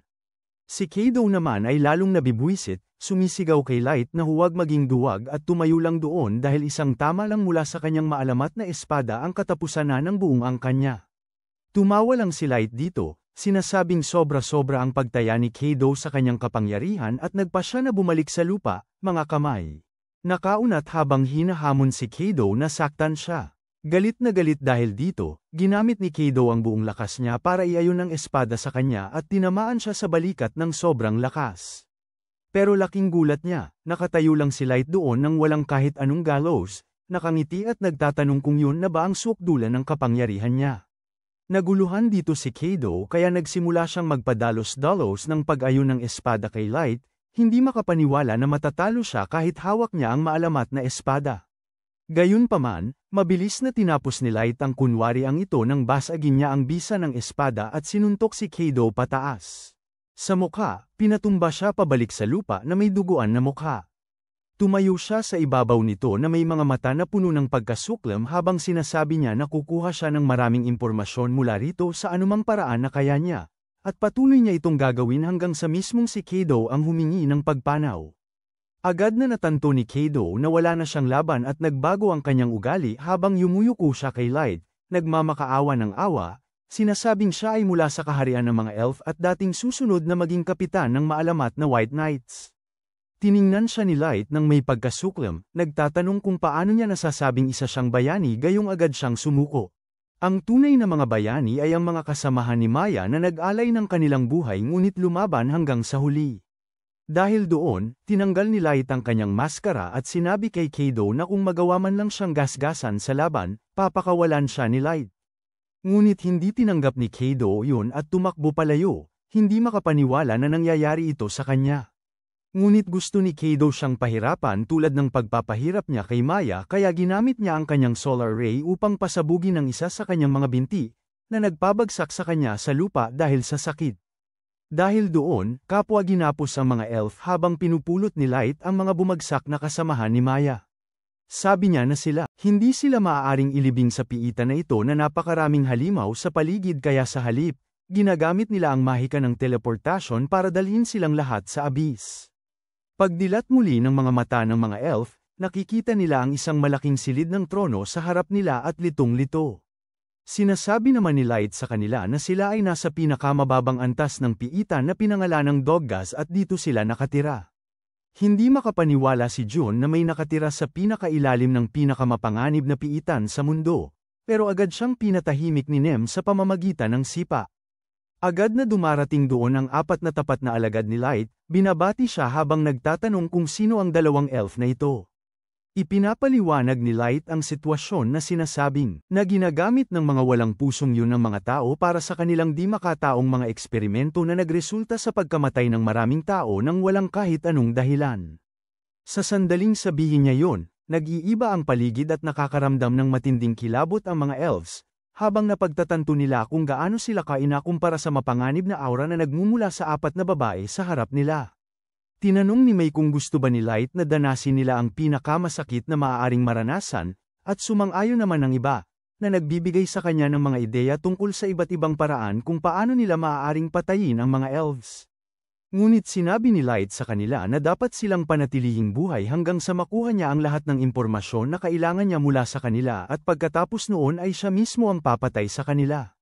Sumang-ayon silang lahat, at ang liwanag ay nagiging ginto at sinabi ni Nem sa kanila na tiyakin na gumaling ang kapatid ni Maya, at gumawa ng libingan para sa dalawang matatapang na kaibigan na nag-alay ng kanilang buhay para protektahan si Maya. Paggising ni Maya, nakita niya si Light na nakaupo sa tabi niya sa bahay tuluyan. Tila naguguluhan siya sa nangyari, at parang tuliro, kaya ikinwento ni Light ang lahat ng nangyari. Nagsinungaling siya na natagpuan niya siyang walang malay sa karsel at dinala siya pabalik sa ligtas na lugar, at bigla na lang bumalik sa kanya ang lahat. Mabilis niyang tiningnan ang paligid ng silid para hanapin ang kanyang mga kaibigan at kapatid, ngunit nakita lamang niya ang kanyang kapatid na mahimbing na natutulog sa kama sa tabi niya. Sinabi ni Light sa kanya na siya ay mahimbing na natutulog para gumaling.